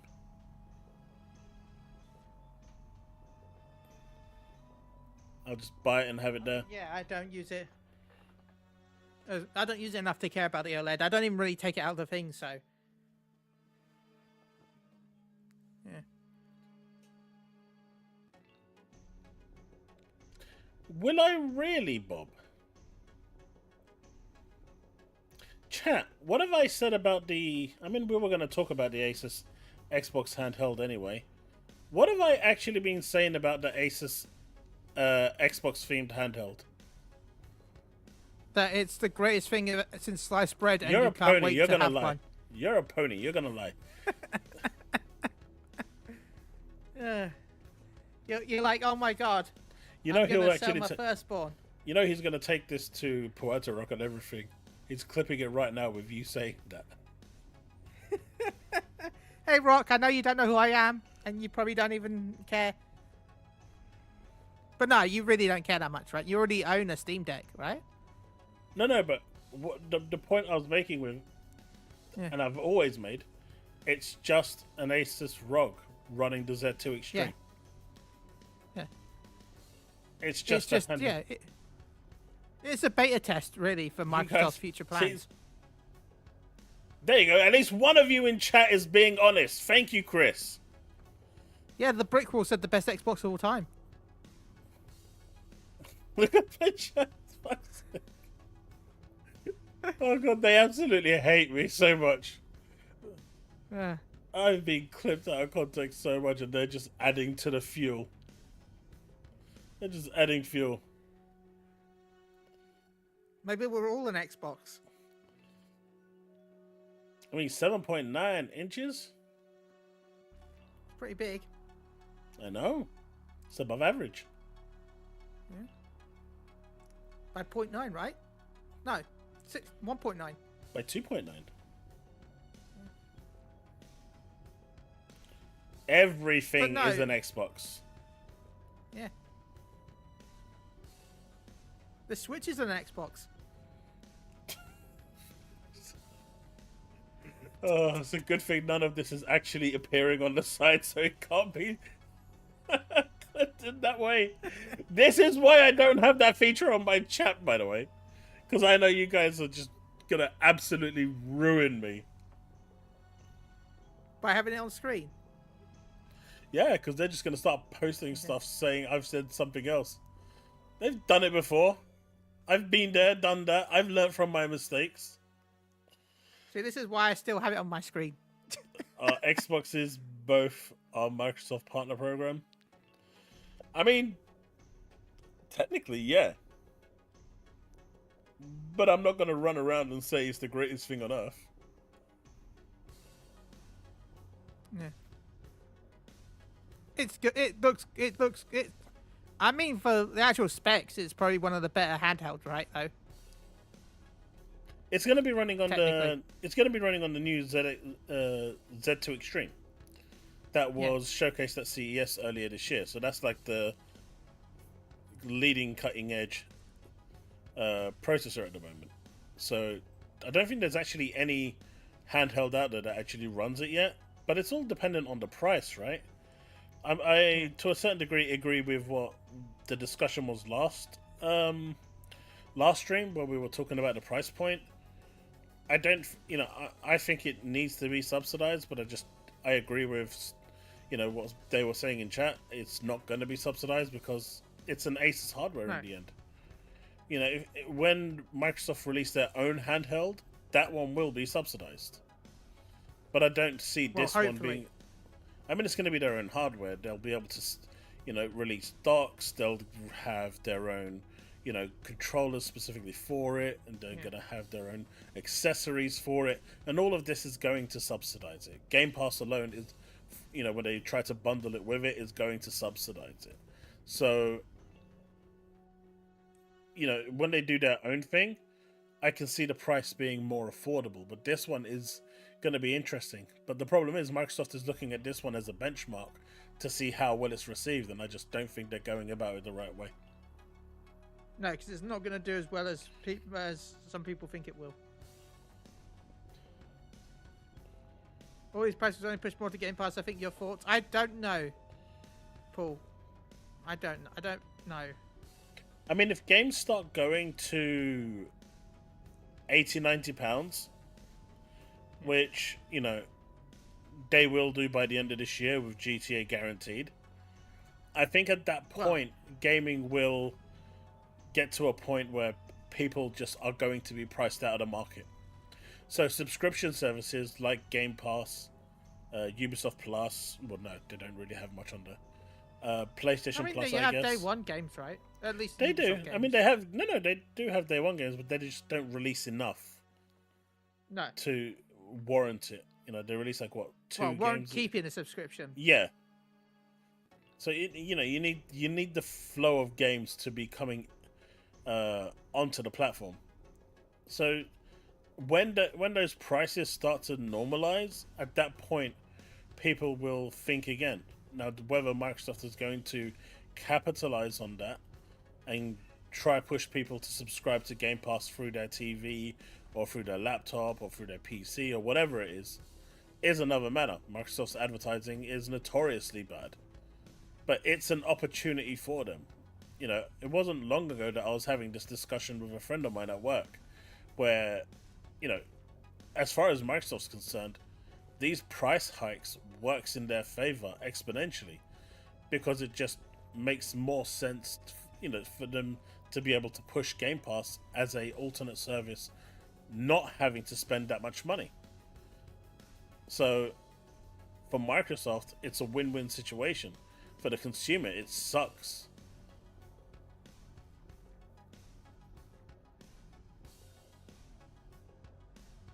Honest, I would rather own less games than do something like that. Like, I'm against that completely, really. It's something that I would never support. I would rather just have less games and play the older games than touch that. I think some people may be pushed onto it, while others would just give up gaming. Yeah, I would rather give up gaming than do that. If I can't support the people that are making the content because I can't afford it, yeah.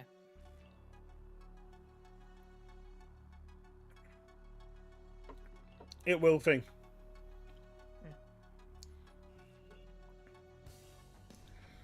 Steve's saying By that. the way, the mouse support is cool.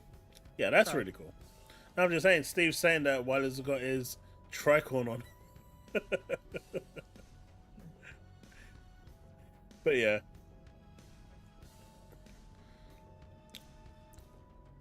I mean, PC gaming can be as cheap as you want or as expensive as you want, but with the way things are being priced, it's not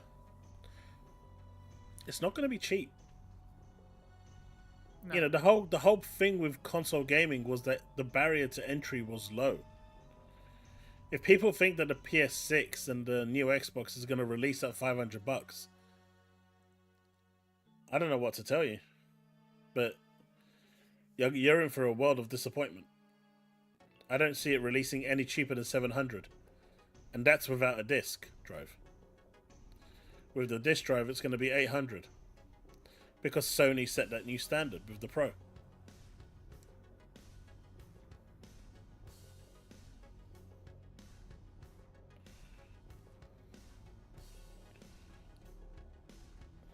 I don't think it'll be over 700 gaming. I think at most it'll... Well, depends on which version you're talking about. I think it's going to probably be close to 700.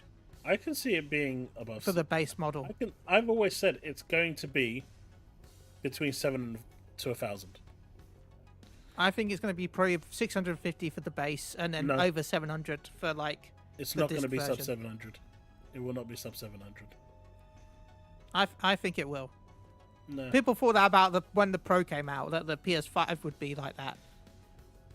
The PS5 Pro was way too expensive. Yeah. That should have been priced at $499.99, or at most $599.99. But no, they decided to go $699.99 without the drive, which is another $100. Yeah. Right. Yeah, so I'm still going with 650. So technically, it's £800 for the Pro. People, I mean, people are, you know, everyone I talk to on Camp Blue, physicals or they won't buy their games. So. No, I bought a physical edition of the PS5. I haven't really used physical. So. Agreed, Bags. There's no competition. Yeah. Sony will do it 700 plus easy. The PS6 is going to be over 700 plus. There's no competition for it. There's none. Well, at least the thing is though, even if you don't want to buy the console for 700, I mean, just the Switch is $500. The Switch is $500. Are you telling me that the PS6, which is going to be what 2 times more powerful, is going to launch only $200 more? No, it's not. It's not going to happen. And Nintendo know that they can sell this at this price because of the Switch. I mean, not the Switch, the PS5 Pro. Yeah. Everything has a knock-on effect. And don't forget, you've got the tariffs as well that just kicked into play as of last night. 24%. You also have the fact that hardware can't get much cheaper now, anyway. I know that sounds weird, but for anyone that wants to know, the reason why hardware, they're like, why has the PS5 not gone down in price?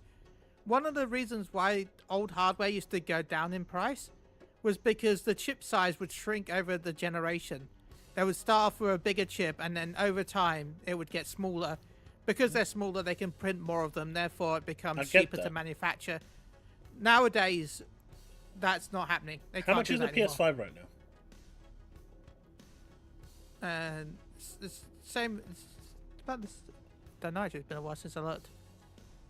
When I looked about a month and a half ago, it was £354. Yeah, I think that's the price now. Right, that's considerably cheaper than what it was at launch, which was at 500. No, I think it was 420. 400. No, that was the old digital. Yeah, 389 for the digital now. 479, 440, 479 for the physical from game. No one buys from game. I mean, that's the first place I go to when I look at consoles. That's where I buy my console from. You should go to game. They charge you more than anyone else. But yeah, I'm not seeing it. Christmas. Okay, standard. The standard slim, the standard PS5 on Amazon is $490. So it's actually more expensive than game. At least you'll by get £20. That's true. Yeah, that's where I saw it. Must have been at Christmas, 350. Yeah. But, I mean, it's a Christmas sale. And they sold bank at that price. They did. Right? They made bank. Well, not made bank. They lost a lot of money on each thing. But they were able to subsidize it. Cheap consoles are gone, man. And here's the thing. If a console is going to cost me $800-900 with a drive to get it, at that point, you're crossing into the realm of PC. Because a £1,500 PC or a £1,600 PC, I know you're paying more, but it does more. Yeah. It's capable of more. Yeah. It will run more. And run better as well. And, at the same time, you don't have to then go and spend a bunch of, buying a Pro or anything like that, spending another £1,000 to buy the Pro.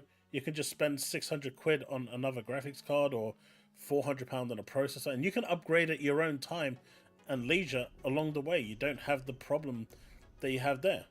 You want better performance, you can make that happen immediately. You don't have to wait. And once the price hits a certain point, it starts blurring that line a bit too much, and this is why these companies subsidizing that price was important. But the PS5 Pro stopped that. When people are willing to pay £830 and start cheering that £830 is absolutely worth it, do you genuinely believe that these companies aren't looking at that and saying, right, if they think it's worth it, I'm gonna go that route too for the next price point? Of course they are. Pretty crazy.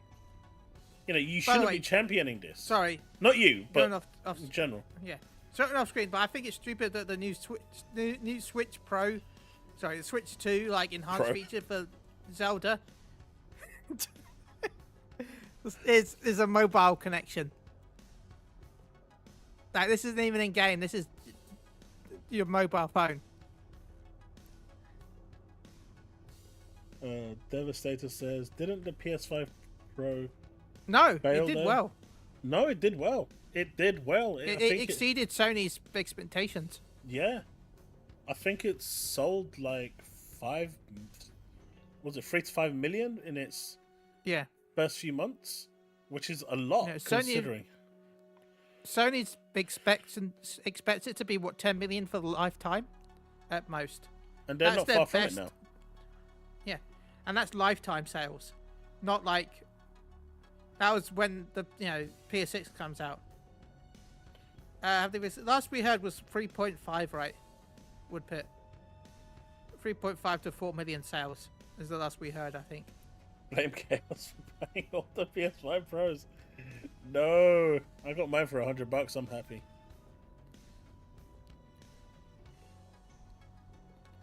So, but the moment people accepted it and it's selling, like a couple of people I know, their PS5 died. Yeah. And instead of replacing it with the standard edition, they just went for the Pro. And that's I've seen a number of people do that now. So it's selling. The price point isn't bothering anyone. And these companies are going to see this and they're going to say, right. And they have been. And when Nintendo starts selling their games for $80, $90, you think these other companies aren't going to see that and say, you know what, if Nintendo can sell it for that much, why can't we? It's like when wasn't EA that increased the price to 70? Take it easy, everyone Paul. else said, oh, they're still selling. See ya, Paul. Because wasn't EA that up... Have a good night, Paul.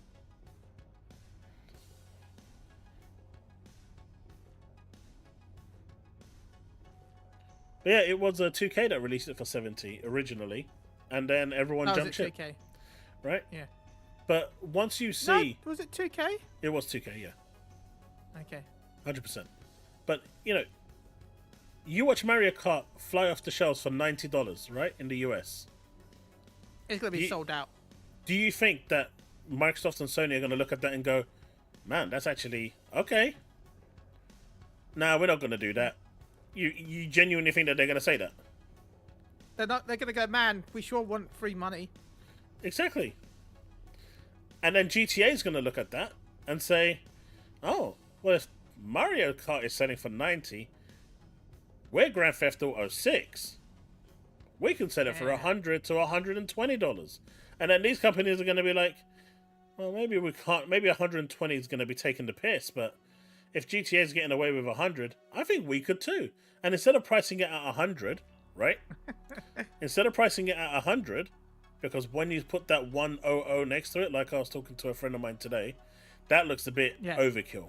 So they're going to price it at $99.99, where it actually looks just that bit more appealing to the eye. It's not $100. It's not triple digits. Yeah. The moment it hits triple digits, it's going to look weird. Grand Theft Auto will probably get away with it. But your average game will not. No matter what game it is. No, Devastator.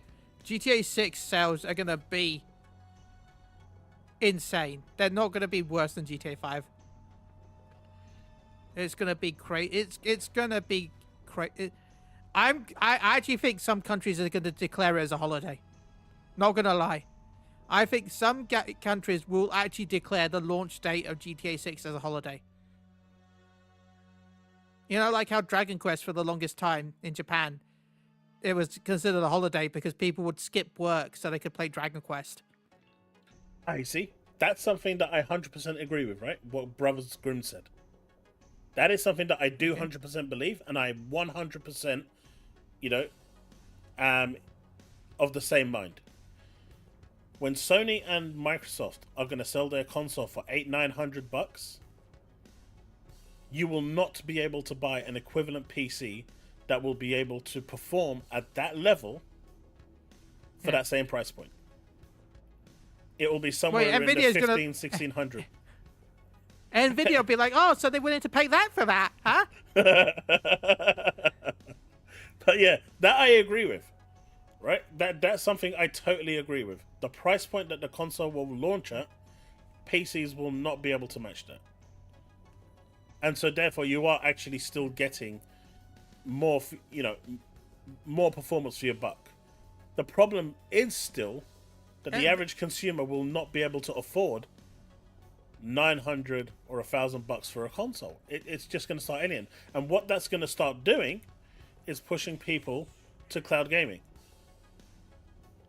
Subscription services like Xbox Game Pass. It's inevitable. That's where Xbox Game Pass, Boosteroid. If Sony have their service, if they ever bother with it at some point, GeForce Now. All of these are going to see a sharp increase in subscriptions, because that's where people are going to go to. Sony invested in cloud gaming way before everyone else, really. Yeah, because they bought who was it? I can't remember. Gaikai, that's it. But that's where it's going. Once these things get overly expensive, and it's pricing the average consumer out of the market, people are going to be happy to pay, $20 a month to be able to play their games. Sure, they're going to be paying, $200 or $240 or $300 a year, but the fact that they're paying it monthly, $20 at a time, at that point, it's inconsequential because they're not buying the games either. And as far as a lot of people, they play the game once and quit and stop. They don't keep playing. Yeah, I never. A lot of people played the don't same replay game twice. games. No, I don't. I never play the same game twice.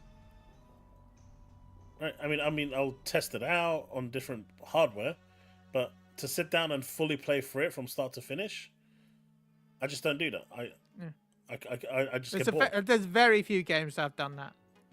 Very few. And most of those are Final Fantasy 9 and 7. But yeah, so it's going to push people to cloud as a live service game, Steve, DBD is not a game that you play. DBD is a little bit different. With Dead by Daylight. Yeah. Dead by Daylight is awesome. But people aren't being I downloaded it when it came out, PS3, as a PlayStation Plus game. It's so much better now. I never played. Yeah. Now you've got Chucky running after you, trying to stab you in the face.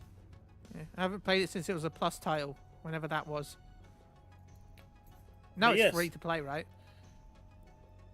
What, Dead by Daylight? Yeah. No, it's still paid for. It's very cheap. Yeah, it's like £3. It's like £3-4. Okay. Cool. But yeah, it's going to push more and more people to cloud gaming, and obviously Microsoft can see this, and that's why they've heavily invested in the cloud side of things very early on, and they're providing. I mean, Microsoft can see that the day of consoles is, got maybe a generation left in them before they price people out of the market. That's why the Series S was such a good idea. It was just executed really badly. They decided to gimp on the memory, which was a stupid thing to do. If they didn't, it'd have been perfectly okay. The Series S is more powerful than the Steam Deck, but it's easier to develop for the Steam Deck because it has more memory. They don't have to. The RAM is the most important thing out of all of it. It is. You're saying it isn't, but it is. No, I said it is. You said it isn't. No, sorry, I meant to say RAM is the most important thing. Yeah, it is, right? So the fact that they gimped on that was a mistake. But the reality is the Series S is more powerful than the Steam Deck. And, if they release a similar system like that, it could probably sell. But I think that's what they want their handheld to be. The weaker form of it. But they need to price it right. If it's too expensive, once again, it's not really going to appeal to the wider audience. And that's where cloud gaming is just going to be key. I hate to use the phrase, but people have phones, and cloud gaming, you don't need the hardware. So, well, that's the thing. You save on the hardware. Yeah. You save on everything. I mean, you're going to start seeing a lot more cloud-enabled devices that that are like $100, $150 that are just designed to play stuff on through the cloud, or even $200, right? That's gonna appeal. By the way, some people on Twitter are like, "Oh my god, it looks worse than the PS5." I'm like, "Yes, of course it does." And then they like, "Oh, but look at the Portal." I'm like, "Yeah, because the Portal's not playing it natively. The Portal's you need a No, that is a dumb. That is one thing that PlayStation fans keep saying that is so goddamn stupid, and I don't get it. I see so many people going, "Oh, look at the graphics on my Portal." I've even seen people like Nicola saying that, and I'm like, "My dude, it is literally just remote playing. It's so stupid. It's so stupid." As you know, I support cloud gaming handhelds over native handhelds in a way because I feel like they can age age better than because native you're limited by physics because you only have a certain amount of hardware you can put in. At least with cloud gaming, you're actually an external device that can be upgraded at any time and you don't have to worry about it. So yeah, I'm for cloud gaming handhelds, but like even I'm not like, well, their Portal looks better than the Switch. Of course it does. Why it shouldn't look worse. Yeah. So I mean, that's where everything's gonna get pushed, and I think it's a shame, but console prices aren't going down. Stuff doesn't get cheaper; it goes higher. And that's the problem. And that's why I was so against the PS5 Pro price point. I did not want that price point. I was pretty, aggressive in how I was making videos about it and talking about it, that people will regret it when the time comes. Nintendo is only bouncing off the notion of Sony. If Sony can get away with selling a console for £800 as it is in the UK, with the drive, it's £800 with the drive. If they can get away with selling the console for £800 in the UK, why shouldn't Nintendo start pushing things up? They're a business at the end of the day. None of these companies actually truly care about you. They just want to make it, they want to extract as much money from you as they can while looking as nice as possible while doing it. Microsoft is probably, arguably the most consumer friendly with how they're doing Game Pass. I don't think anyone can dispute that. But at the end of the day, it's still a business. They're doing it this way so they can get your interest. They can win your customer. They can have you as a customer. None of these are doing it out of the kindness of their hearts. No, they want your money. Yeah, but once Sony released their hardware at £800, that was it. It was game done. All these companies, and after, the PlayStation 5 Pro actually sold relatively well, exceeding expectations, exceeding analysts' expectations, pretty much exceeding everyone's expectations. That sent round a signal to all these people. And now, if these games are going to sell buckets for Nintendo, priced at $90, or $80 for digital, do you think that others aren't going to? Of course they are. The age of gaming being cheap is, is slowly coming to an end. It's no longer a kind of a cheap escape for people. Like, look at me, right? I used to buy maybe 20, 30, maybe even 40 games a year when it was £50. Then the prices went to £60. And I probably used to buy about 30 games a year. Then the prices went to £70. And then psychologically, that, for me personally, I know it's psychological, but that £70 now got too close to 100. And so now I buy like maybe 10 games a year. If that. Yeah. It's probably less than that. I probably buy 4 or 5. I'm not gonna lie. Yeah, no, that's the average that a person buys. What you're buying there is the average, 4 to 5 games a year. At £70, I think now twice, am I going to really play that? There's some games I bought for full price, like Metaphor Fantasia, because it was Play Anywhere, and I still haven't touched it. And it's like £20 now. If I bought it now, I'd have saved myself 50 quid. So even now, like, I'm seeing games that I want to play, but I know I'm not going to have the time right now because I'm busy with other stuff. I'm just waiting. Yeah. until I'm ready to play it. But the age of, you know, me personally buying games day one immediately, it has to be a specific game that I know I'm going to immediately jump into. Otherwise, I just don't do it. And I've noticed just from myself personally that I am spending less and less on video games because of that £70 price tag. Can you imagine when it goes to £90? Yep. Yeah, at £90, I'm probably buying 2 games a year, probably. At that I point, mean, why do I need to play? I'm already. I was gonna say I'm gonna start my own OnlyFans. I'll show you my the feet. only one I like is OnlyPants. I don't know if you ever watched that YouTuber. No, yeah. I'll have to check him out.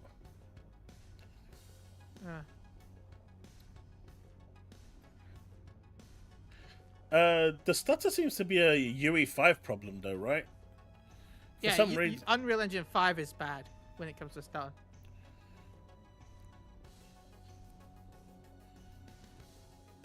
But even by the way, I also saw someone like, okay. Someone said, but you have to pay for upgrades. With the PC, you've got infinite backwards compatibility. I just want to add here that there are quite a lot of games that exist on PC that don't run nowadays because of hardware changes. PC is not a be-all, end-all for when it comes to backwards compatibility. Is it more compatible than every other console? Probably. But trust me, there are games out there that won't run nowadays because of hardware differences from the 90s to now. But there are ways to get them to work. And it's not illegal ways, actually legal ways to get them to work. Yeah, there's legal ways to get them to work, but for the average consumer, they won't know how to do it. Yeah. And you're right, Brothers Grimm. This is where Game Pass is truly going to shine. But I can guarantee you, 100%, without a shadow of doubt, Microsoft will not capitalize on that marketing.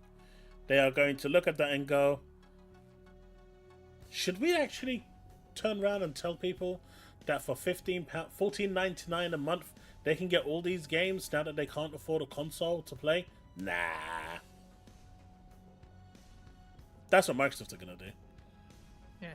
Microsoft right now. Not just physics. There's quite a lot of other things that can cause issues. But yeah, the physics is one thing. No. There's a couple of games. I think it's, what was it called? It's not Broken Sword, but it's something else. It's an RPG that I've got on PC.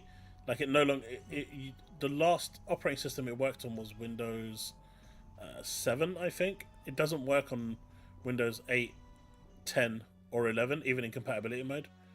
So you kind of have to create a virtual machine. Yeah, you have to create a virtual instance in order to be able to run it. Because it doesn't. The current PC Windows do not have the correct codexes to run the game. So.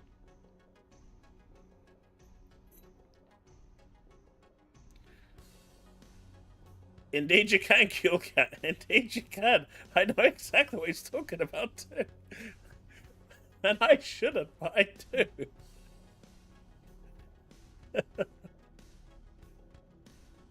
Woodpit knows too. Yeah, no, I agree. But Dolphin was also the code name for the GameCube, right? That's exactly what it's emulating. No, I'm just saying that's internally the name of it as well. Yeah, I know, but that's why it was tongue-in-cheek, because that's what the people decided to use to emulate and called it. But yeah, no, I agree with Bags. I'd rather the visuals be of a lower pedigree and have the game stable at 60 and looking and playing right than it pushing graphical fidelity to the next level and it not running at a stable frame rate or having performance issues throughout.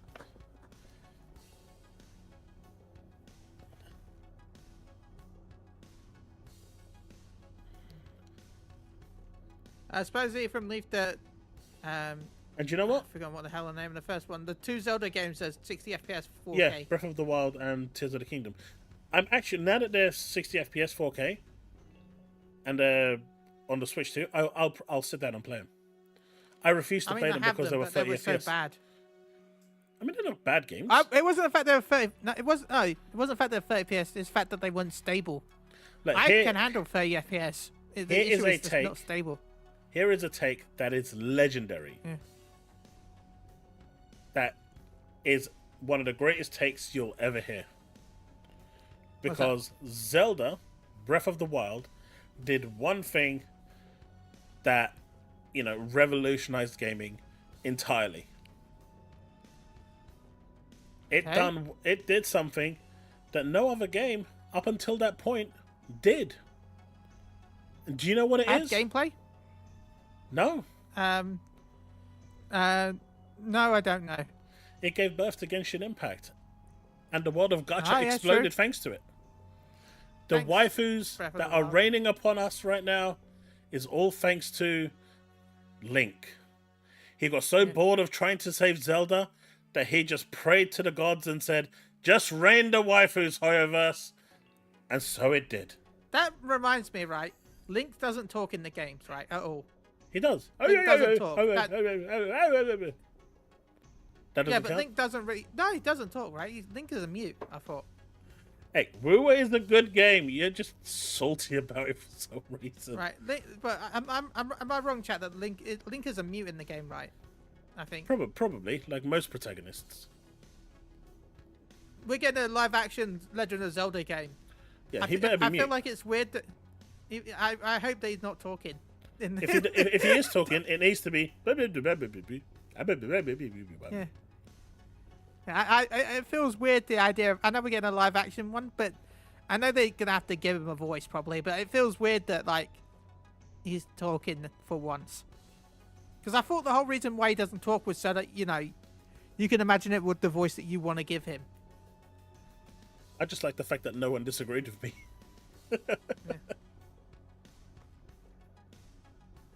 Yeah. I just Yes. like You got it. Hi, are you Link? Ha! Ha! Ha! Where do you want to Hi. go? Ha! Ha ha! Yeah! Ha ha ha! Wait, I'll get demonetized for that.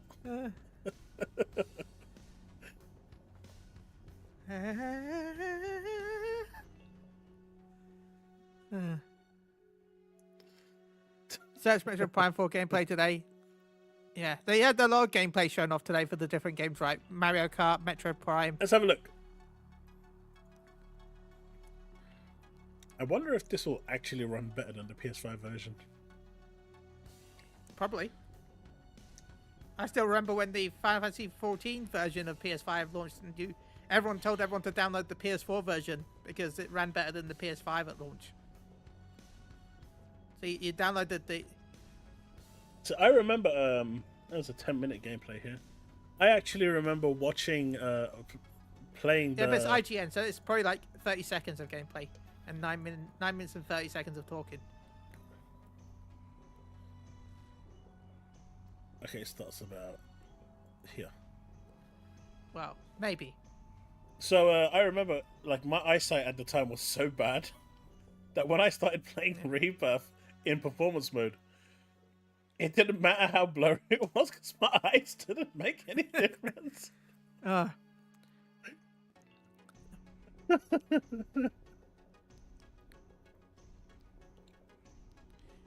I still remember the fact that I couldn't play Final Fantasy 13 because I didn't have HD TV back then.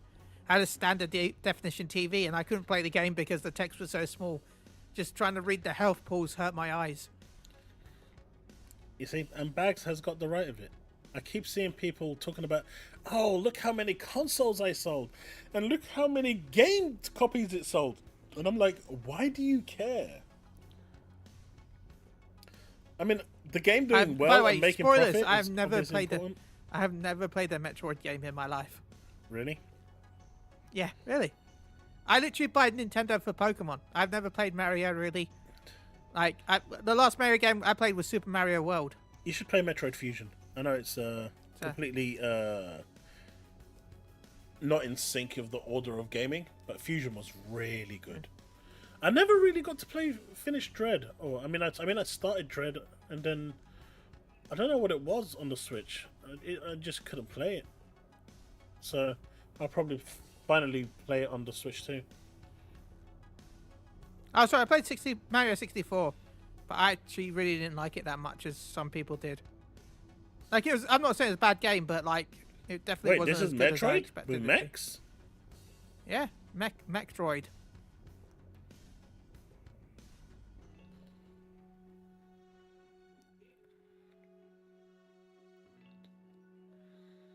Give me Minesweeper 8K, 240 FPS wood pip.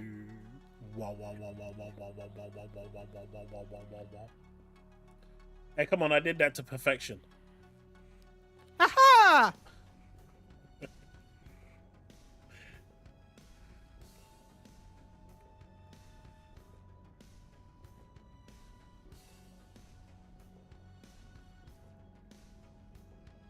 I don't remember the other Metroid games doing that. I mean, the Prime series have always been like this. First person. Dread was obviously homage to the old style. Hey, tell us. Which is third person. It's 2D. They were like roguelites, right? 2D roguelites. Not roguelike, but you don't mean, lose like, anything sort of when you die. style. It's a Metroidvania, is what they call it. Yeah.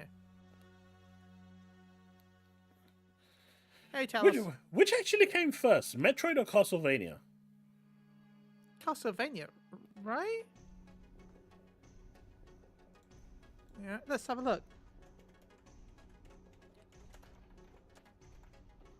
Would you play using the mouse function? Yeah? Absolutely. They both came out about the same time, almost. But which one came first? Metroid by a month, I think. And what did they use? Well, they're both on the Famicom, so... Damn, that must have hurt. Sorry. I took that down a bit too far. Metroid came out 1986, and then 1987 for the arcades in America, and then the NES was 1987, and then Castlevania was 1986 September. No, I was just thinking why we called it Metroidvania instead of Castlevania type of thing. I know the two names are combined, Metroidvania, hence Castlevania. Yeah. I was just wondering why it was worded in that way. Metroid came first, so that explains it. But hey, Samus just couldn't hold on, right? She just had to come first.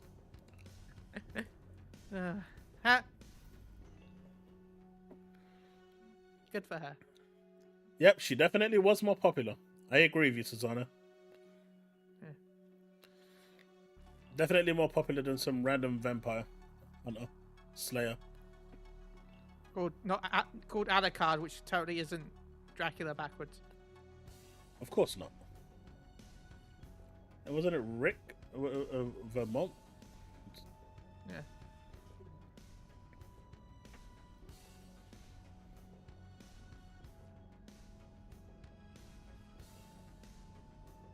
Yeah, Castlevania was an arcade game as well. The arcade version of Castlevania came out in Europe and North America earlier than the actual hardware version. You know, the console version. It was arcade here first. So how much do you think, Chili, the Asus handheld is going to cost now that the Switch is costing £400, $500, almost $500 to $750? I just think that's too much. I think it's going to be more, actually. I think it's going to be $799.99 like the LIX, personally. But I mean, think if the LIX is $799, then then I don't know the other prices of the handheld. I'm just going off the Switch. You know, the Steam Deck was able to subsidize heavily at $350. Yeah. And that's a great price because of they've got their own store, right? They, you know, all those games that they sell and they get a 30% cut, they're just subsidizing it through that. The way Steam see it, we can sell the hardware at a loss. That's perfectly okay, because they're gonna buy games, and so they look at it and say, how many games do they need to buy before? How many games do they need to buy before we actually make a profit? And if it's like 3 games, then as long as that account has 3 games at a certain price point, then everything after that is pure profit for them. Yeah. And we all know people are going to buy tons of games during the Steam sales and stuff like that. So, you know, they're gonna easily make their money. And so that's why, you know, companies like Microsoft, Sony, and Valve can subsidize. Companies like Asus cannot. They don't have anything to subsidize, which is why they have to sell the hardware at a profit. I mean, they kind of tried at one point in the past. Remember when a lot of those companies used to have their own tiny game stores? Yeah, and that failed installed miserably as well. Yeah. It failed, but they tried. I like good, pretty visuals, but I want stability more than anything. I want the game to run well. If they can have both, happy days. But I'm just not willing to play games at 30 FPS. See, I always pick quality over performance when it comes to certain games. And this is part of the reason why I've, you know, been playing more, you know, certain games just on my PC instead. Because I could play at quality at that 60 FPS and not have to sacrifice. But that comes at a heavy cost, right? Yeah. That comes at a massive cost. But it, you know, at that point, it's, you know, do you think that cost justifies it? Honestly, no. Not with the pricing today. I mean, I'm seeing the 5090 going for $5,000 at the moment. That's insane. Oh man, it should be 5,090. That's $1 per number. You know what? You're probably right. That's what it should.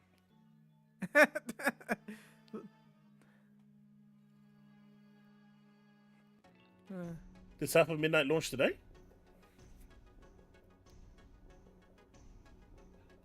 I know it got a 77 Metacritic, but is it actually out? Or is it early access? The thing is though, Bag, so many companies use Unreal that it's a standard, and that's why...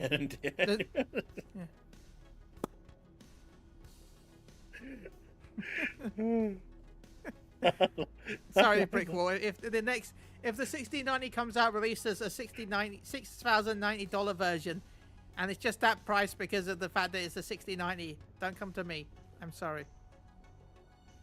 Oh, it's early access today? Yeah, I don't do early access.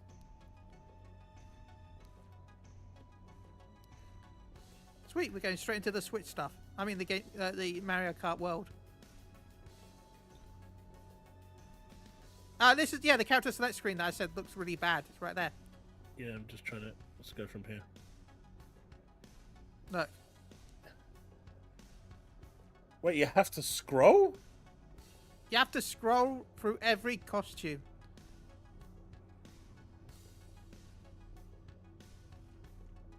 You can't just say click Mario and then pick the costume you want. No, you have to keep scrolling to the right for every costume. As if they actually do it.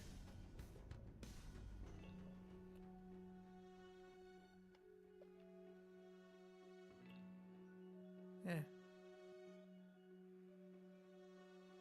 It's me, Mario.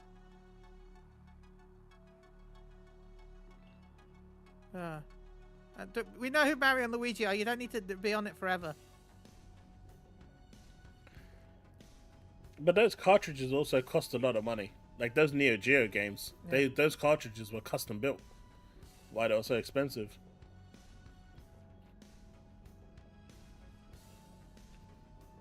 Yeah. The cute Scoot. Oh.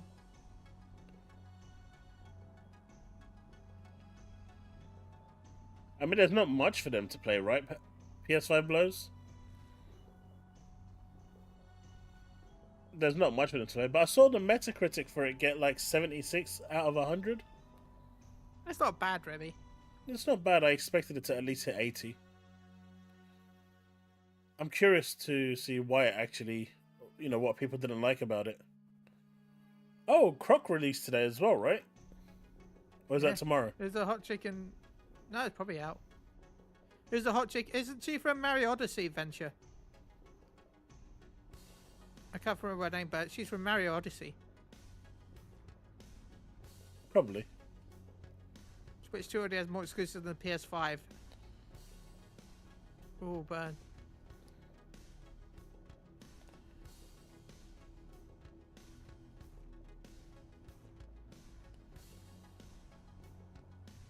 Who's the hot chick in the red dress? She's from Odyssey, right? Yes, from Odyssey. Yeah. I forgot her name. Isn't it something like... Yeah, no, I forgot her name. I do not know. I wanted to say Daisy, but I don't think it's Daisy because that's the other lady.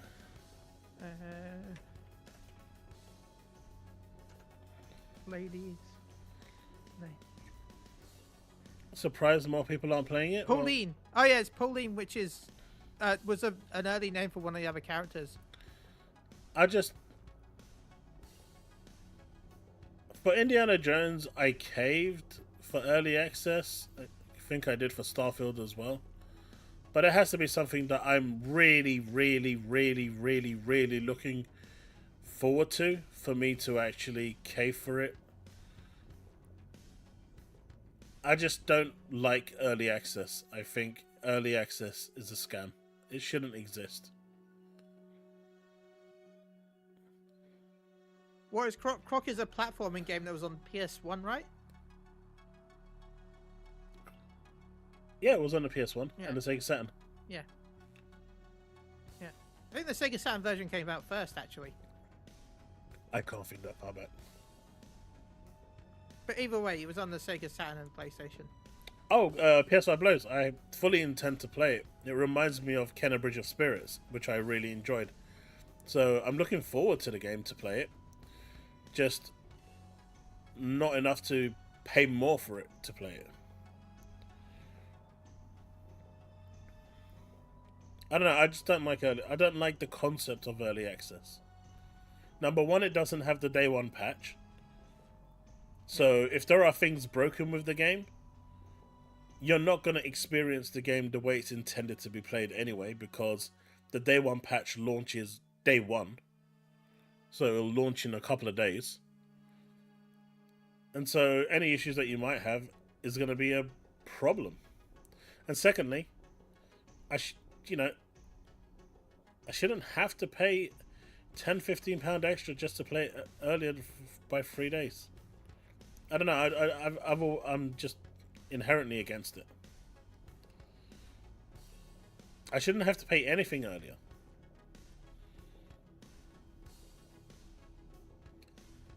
And to me, my opinion, no one has to agree with me on this one, but if you're telling me that I'm going to get to play the game day one on Game Pass, I expect to play it as soon as it's available day one. Day one is today. Not in 3 days' time. Day one is now. That's my opinion. And which game was it that they deleted your save file after early access because of the patch? Anyway, was that an Ubisoft game? I can't remember. But there was one game that came out recently-ish that was like, oh, the patch corrupts the save file, so it deletes your save file when the game comes out. So, I don't know, Susanna, when I'm talking about early access, I mean like 3 days early or 5 days early and stuff like that. I'm not talking about games actually releasing early access. See, those that are releasing early access, where the primary aim of those that are coming out like months in advance is A, to get actual feedback from the community, and B, to actually provide them with some funding because they've run out of money to build the game. Yeah. But this isn't that at all. This is just them trying to milk a few extra bucks off the community that want the game.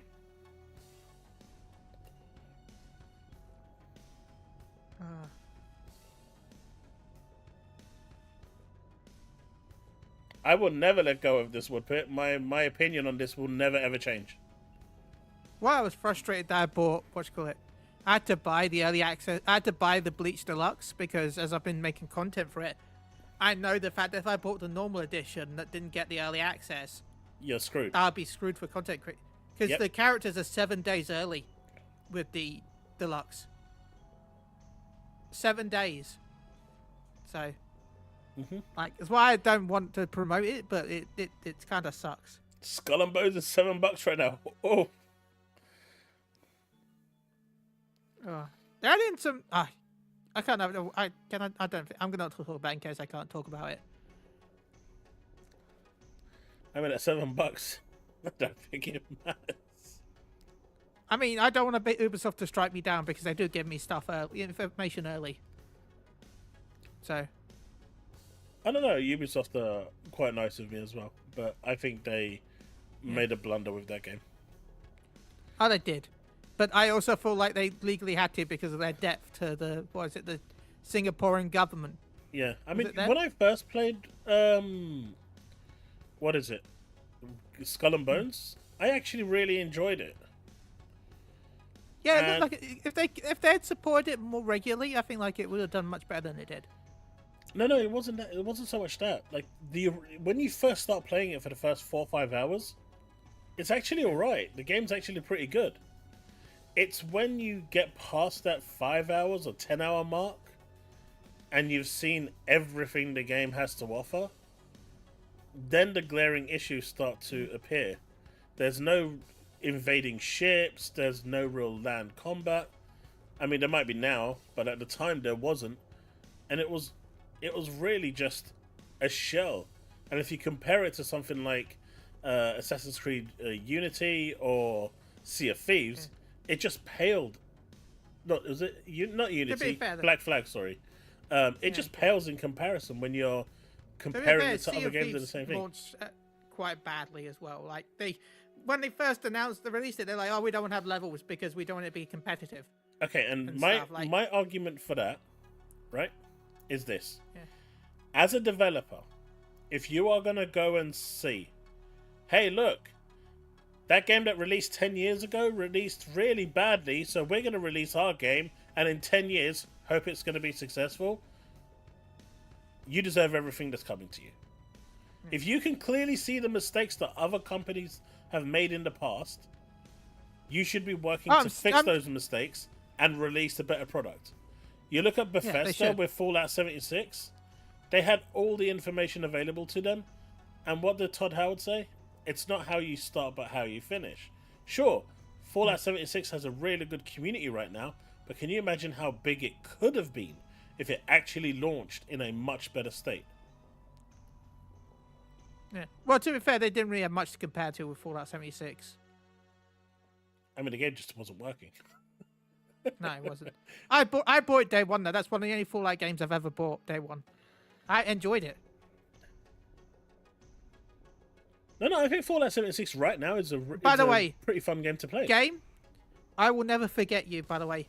Was it Fallout or was it? I can't remember. I think it was Fallout, where I pre-ordered the collector's edition.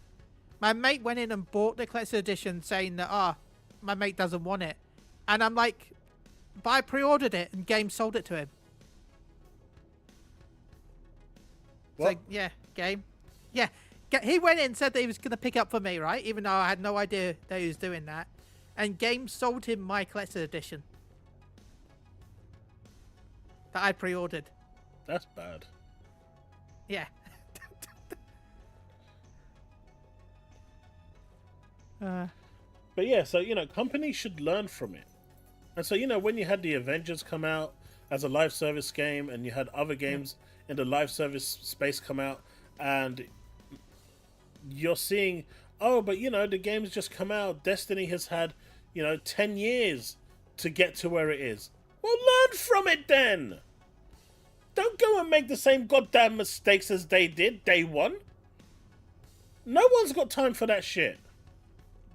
Make some of the mistakes, maybe, but not all of them. It's like, you can say that there are certain things that are a massive no-no. Yeah.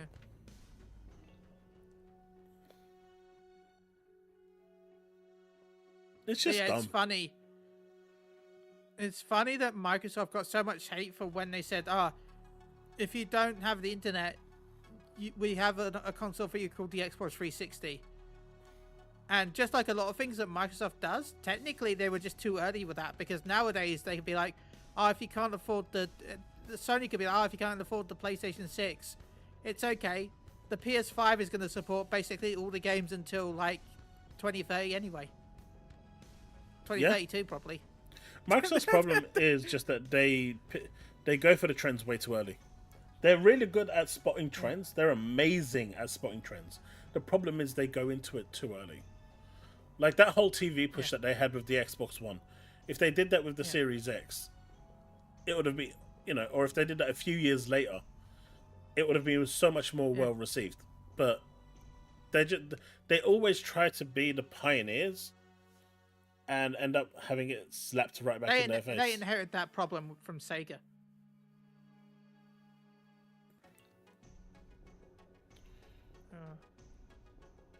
But yeah, like Sea of Thieves. I know it launched really badly, and we was having this discussion. I was having this, I wouldn't really call it a debate or a discussion.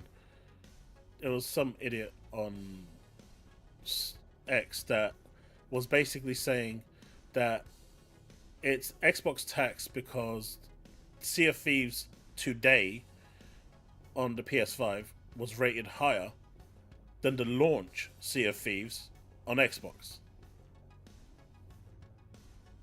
I'm like, they're totally different games right now. Yeah. And his point was, well, why wasn't the Xbox one re-reviewed then? No, who re-reviews games once they've been out? No one goes back to review. Don't do that. No, they don't. I mean, I think they should. Live service games on a yearly basis should be reviewed to see where they're at currently. Because they change drastically year after year. Well, should we say MMOs get reviewed, but only the expansion really gets reviewed. Yeah, the actual game doesn't. No. Talking about expansions, I enjoyed this patch for Final Fantasy 14. I need to go through it. 7.2 was a lot of fun. I need to go through it. The raid tier is good, and the oh my god, spoilers for the I don't know if you do Savage at all. Tarnished, it's not so much they go into it too early to be done with it. They go in it too early thinking they're gonna light everyone's fire, and then it doesn't really work out the way they hoped it would.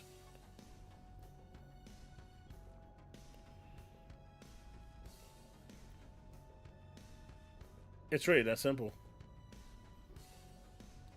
Have you played Disney Speedstorm? It's actually a pretty good kart racer, and it's free. I've unlocked quite a few races and haven't spent a dime. I have not. I've only got enough time to play a select number of free-to-play games at the moment. Sega can have a massive W, right? Can't they? Because they've got the new Sonic Sega Racing game coming out soon. If they announce that for like £50, and because it's cross-platform and not exclusive, people are gonna go crazy for that. Yeah. They announced it for like £55. It's cross-platform. It's not exclusive. It's cross-play. So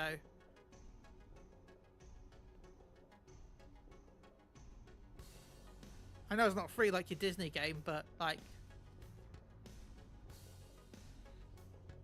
But yeah, man. But Nintendo is Welcome back, Paul. Everyone's saying that everyone crying about Nintendo right now. I don't think it's going to do anything. Every single one's going to buy it. Well, not everyone, but no, it's going to sell millions. Yeah. It's going to sell millions. And you'll see all these people on social media that are crying about it right now and saying they're not going to buy it and all this and all that.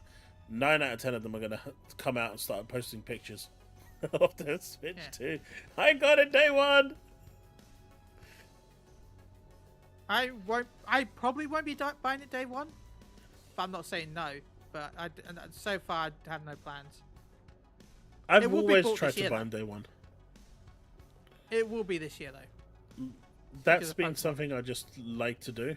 I want to wait to see if they've got a Pokemon skin version, because sometimes they do that. Yeah, and that's going to be like extra $300 for that skin. Worth every penny. What's the skull for, Bags? That I want to buy it day one.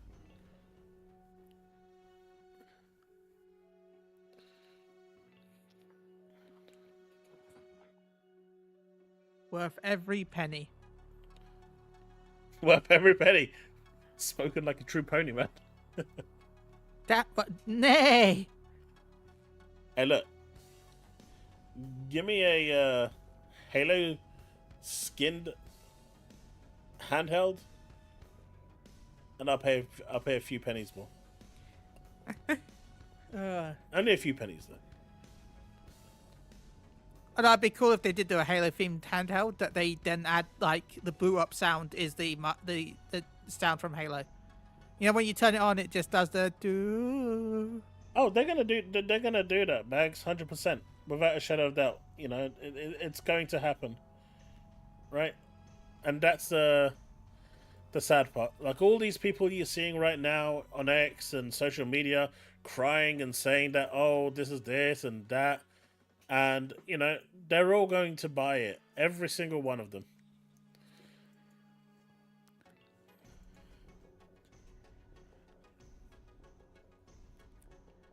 Man. I don't know. I saw a mock-up for a Dreamcast 2, and I think it looks amazing. I'm just sad it doesn't exist. I'd probably buy one if they actually released it. There's no reason to, but I'd probably just want to own it. I miss when it was a Microsoft console.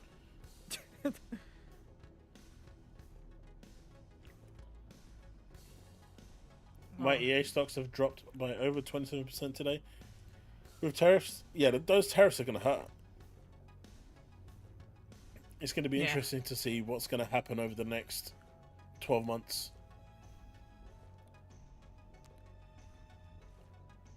PlayStation should just buy Sega? No. John. If anyone bought Sega, it'd be Microsoft, just because they've had such a close relationship since the original Xbox. Yep. Remember, Dreamcast ran Windows NT, right? CE, I think it was. Yeah. Good old CE. The operating system that came and died instantly. PlayStation could afford Kadokawa. You don't understand how big Kadokawa actually is. PS5 blows. It's not as small as you. It is a massive company. People just think of it with the gaming division, but it's not the gaming division. It's the anime side that makes Kadokawa massive. And not just that, they do a lot of stuff in Japan. It's not just anime and gaming. Kadokawa is actually quite big. People just think it of From Software. No, that's for them. The From Software is like a tiny portion of the company. And Sony doesn't even care about From Software, as mean as that sounds. If Sony bought Kadokawa, it would be for the anime division. They would not. The From Software would be a Brucey bonus. Am I wrong? No, you're about right.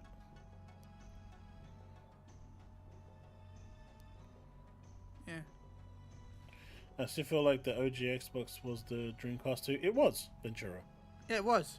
It was actually the Dreamcast 2. It was 100% the Dreamcast 2. It's just their relationship broke during that time. No, not just no. What happened from what I've heard is that more the fact that the Xbox was going to support GD-ROMs, but because of how easily pirated GD-ROMs became, they moved away because of that. It was originally going to be backwards compatible with the Dreamcast, with GD-ROM support. So it looks like the Dimension Neptunia trilogy is being re-released on PlayStation. By the way, I don't know if that was an April Fool's, but I like your video on the fact that Last of Us Remastered Universe. No, that's Edition. real. That's real. Okay. That's real. That's real. That's why I said if it got announced at the Switch Direct that they did for the Switch 2, I think that would have actually been not so bad. And then, if they're making it for that, then they might as well make it for everywhere else. But no, that's actually real for the PlayStation. Wow. I mean, I understand it. I understand why they're selling it, but... Because they keep on buying it. Well, they're remastering 2, right? 2 remaster comes out soon for PC. Yeah, it's out today, I think, because Sony gave me a review code for PC. Thank you, Sony.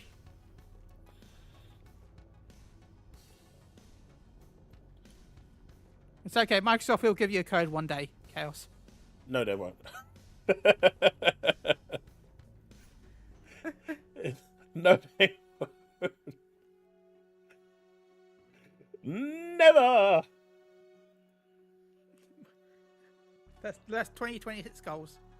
A code 2026. from Microsoft. Doesn't matter what game it is, just a code. It will not happen. You're gonna get Snake 8K from Microsoft. And even Konami has given me a code. Yeah. That's how bad it's gone.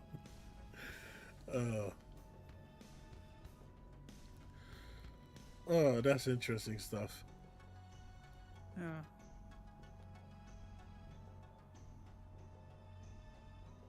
So yeah, I think that's about it, right? So there's this. So if you're interested in buying a Switch, this is actually something that might, you might want to get it now.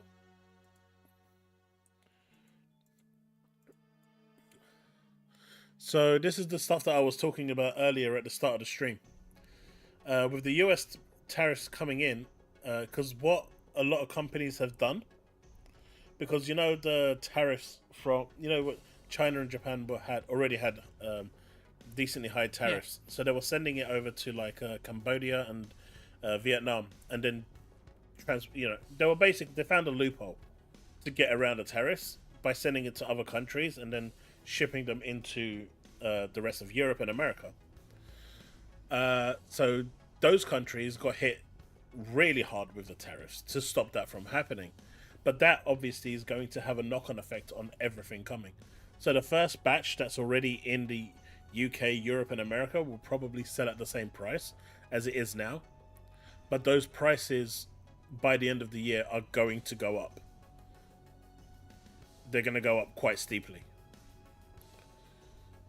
So if you do want one,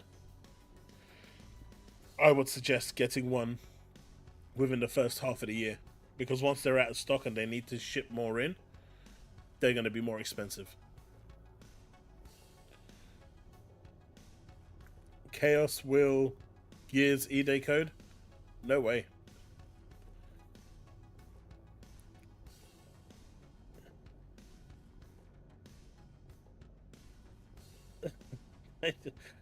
I don't even, to be fair, I don't even ask Microsoft for a code anymore.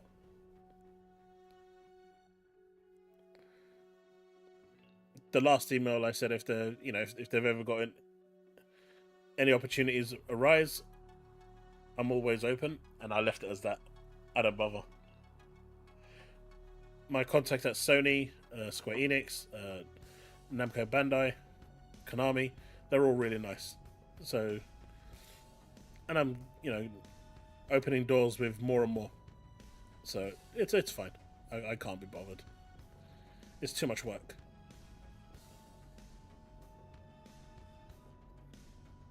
Alright, I'm going to react to one video that he sent me.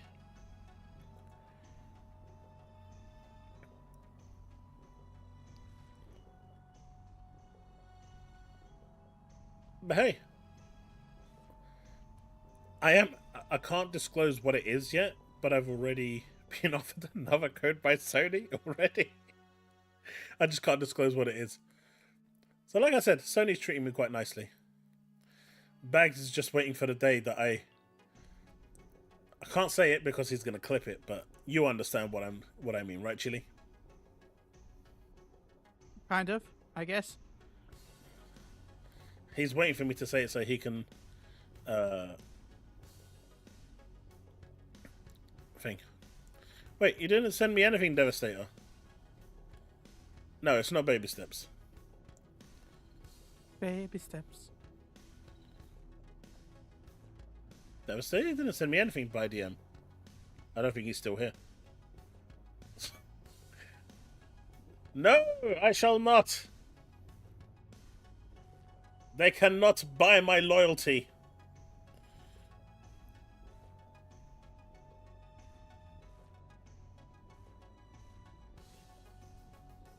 Yet.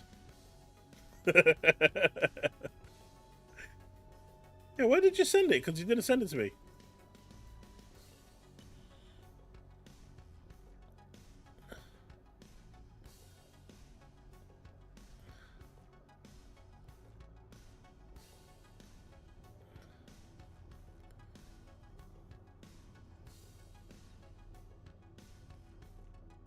Are you sure you sent it something to me? Ah, you sent it. Right, it wasn't via DM. Alright, so we've got the 3 videos. We're going to watch one of the 3 videos. It's How long Nintendo. Because I don't have long. They're probably going to be 10 minutes each. Okay, But feel free to drop anytime you can, though. Anytime you need to. It's called Nintendo Switch 2 games are $80 for digital, $90 for physical. Nintendo fans hate Switch 2. And that kind of sucked. Nintendo Switch 2 Direct reaction. Let's go with that. I want that one because the other ones sound boring. Okay. You want to see why he doesn't like the Switch 2 Direct. Okay. Okay. And then I've got. They sent you a code for Ponysuit? No, it's Nay. actually they sent me the code for Twitter the game. It's exclusive to PlayStation.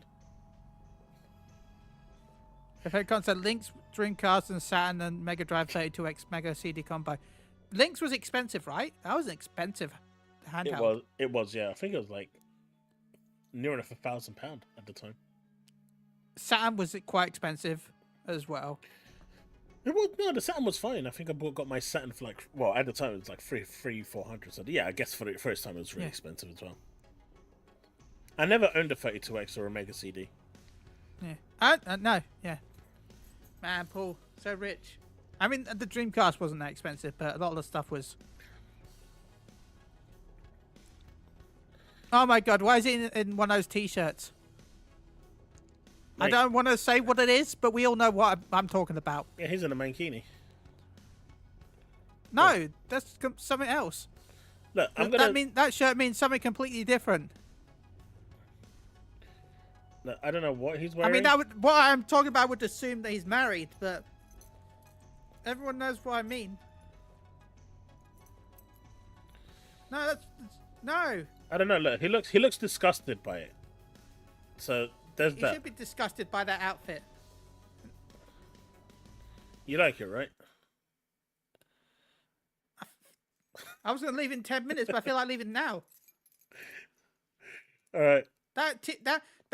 That outfit has connotations that I can't say on YouTube without getting you banned. But trust me, that is not a good choice of outfit. You can message me later because I have no idea.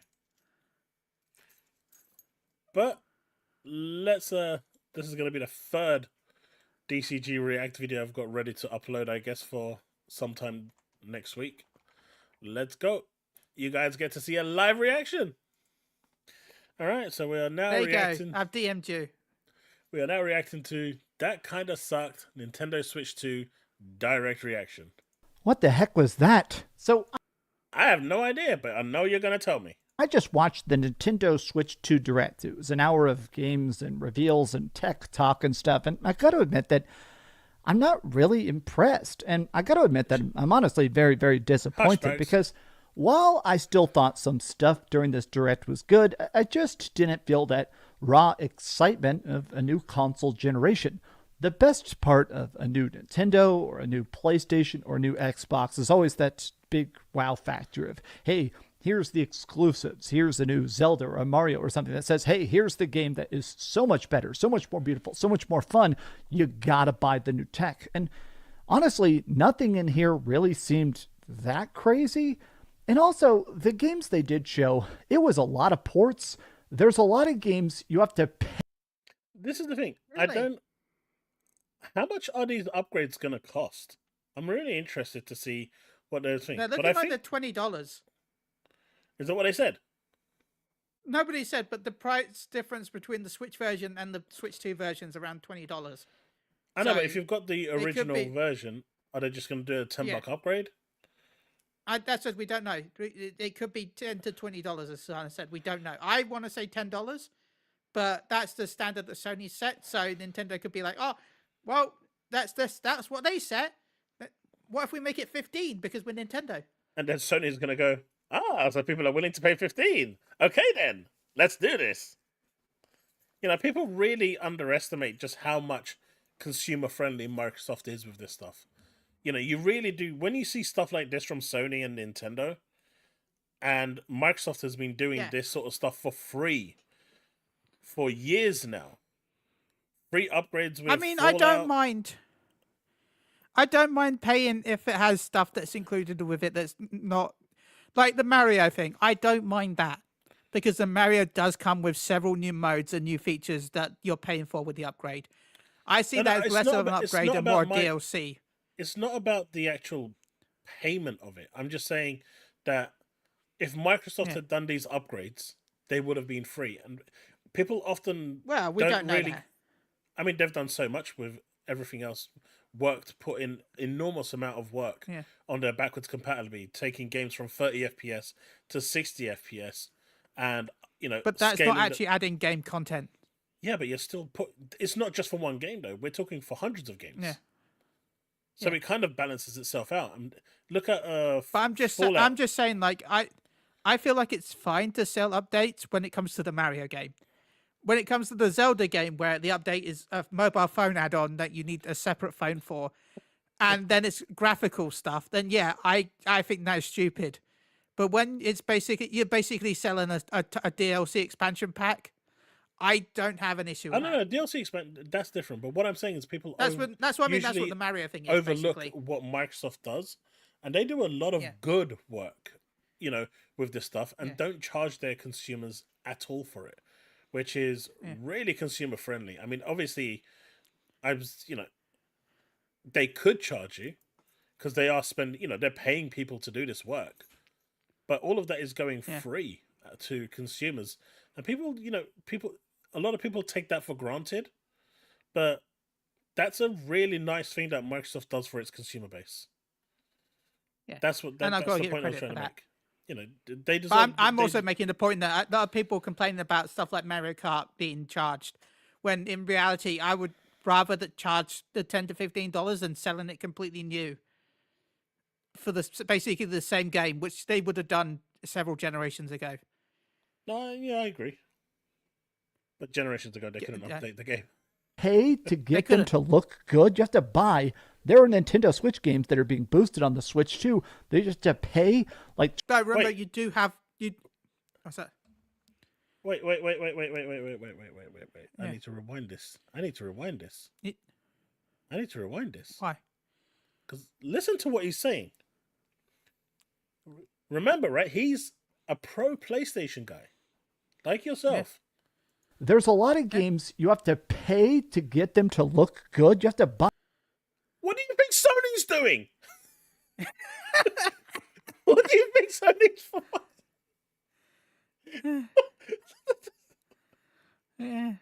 What do you think Sony does?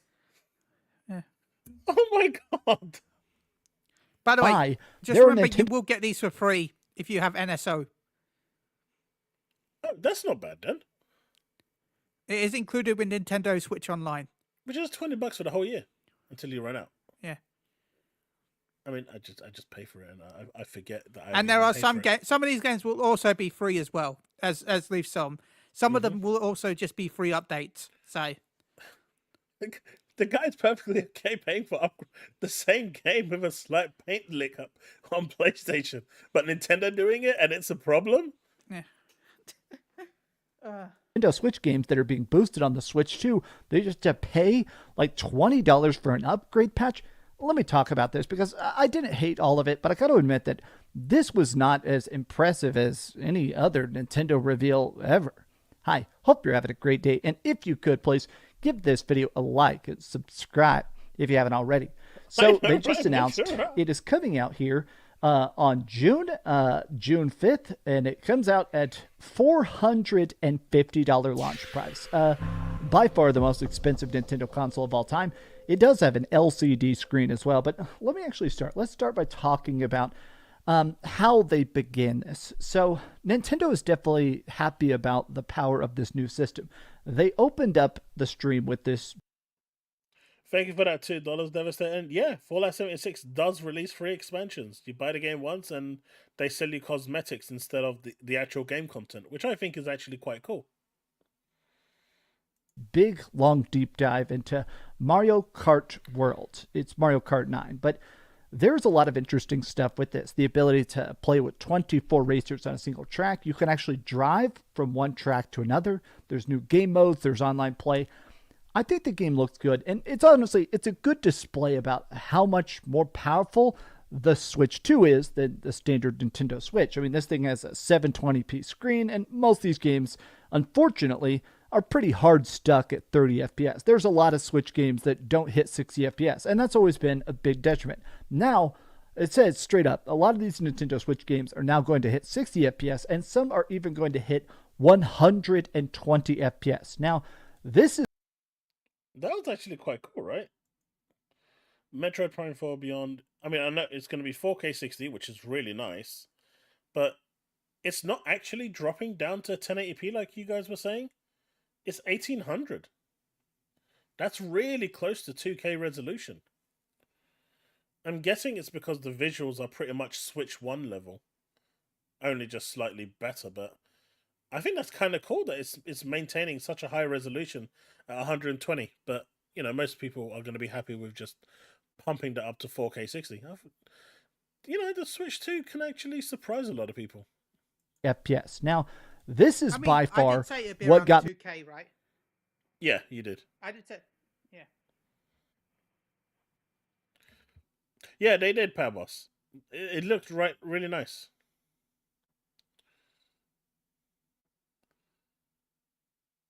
Well, not according to this. Bags. It said 1800p there. 1800p, 120 FPS. But that's over here showing 1080p performance mode. So maybe quality mode? Or are they just wrong with that? Handheld mode 720p, 120 FPS. Performance mode. Oh, it's probably something else here. Or maybe they just got it wrong. Maybe it was just wrong then. That person was just wrong. I've been really yeah, it's probably docked, yeah. enjoying more and more games above 60 FPS. I've been playing so many games on my PlayStation 5 Pro or on my PC and stuff. I really appreciate that extra smoothness. I would have bet money no Nintendo game would ever run at 4K 60 FPS, and yet here it is. Now, they're very clear about saying, okay, not every game's going to look this good. This is a game where specifically we're saying, hey, this is the Nintendo Switch 2 edition, but I got to admit that even some Nintendo games hitting 4K 60 FPS or 1080p 120 FPS with HDR, this is going to be, honestly, the best Nintendo graphics ever, but also, in my opinion, the most immersive visuals, which to me is incredibly cool. But let's talk about it. So, I don't know. There's certain things about that Metroid gameplay that I saw, like certain creatures that did seem a little low res. I think it could have looked better. If it came out only for the Switch 2, I think it could have looked better.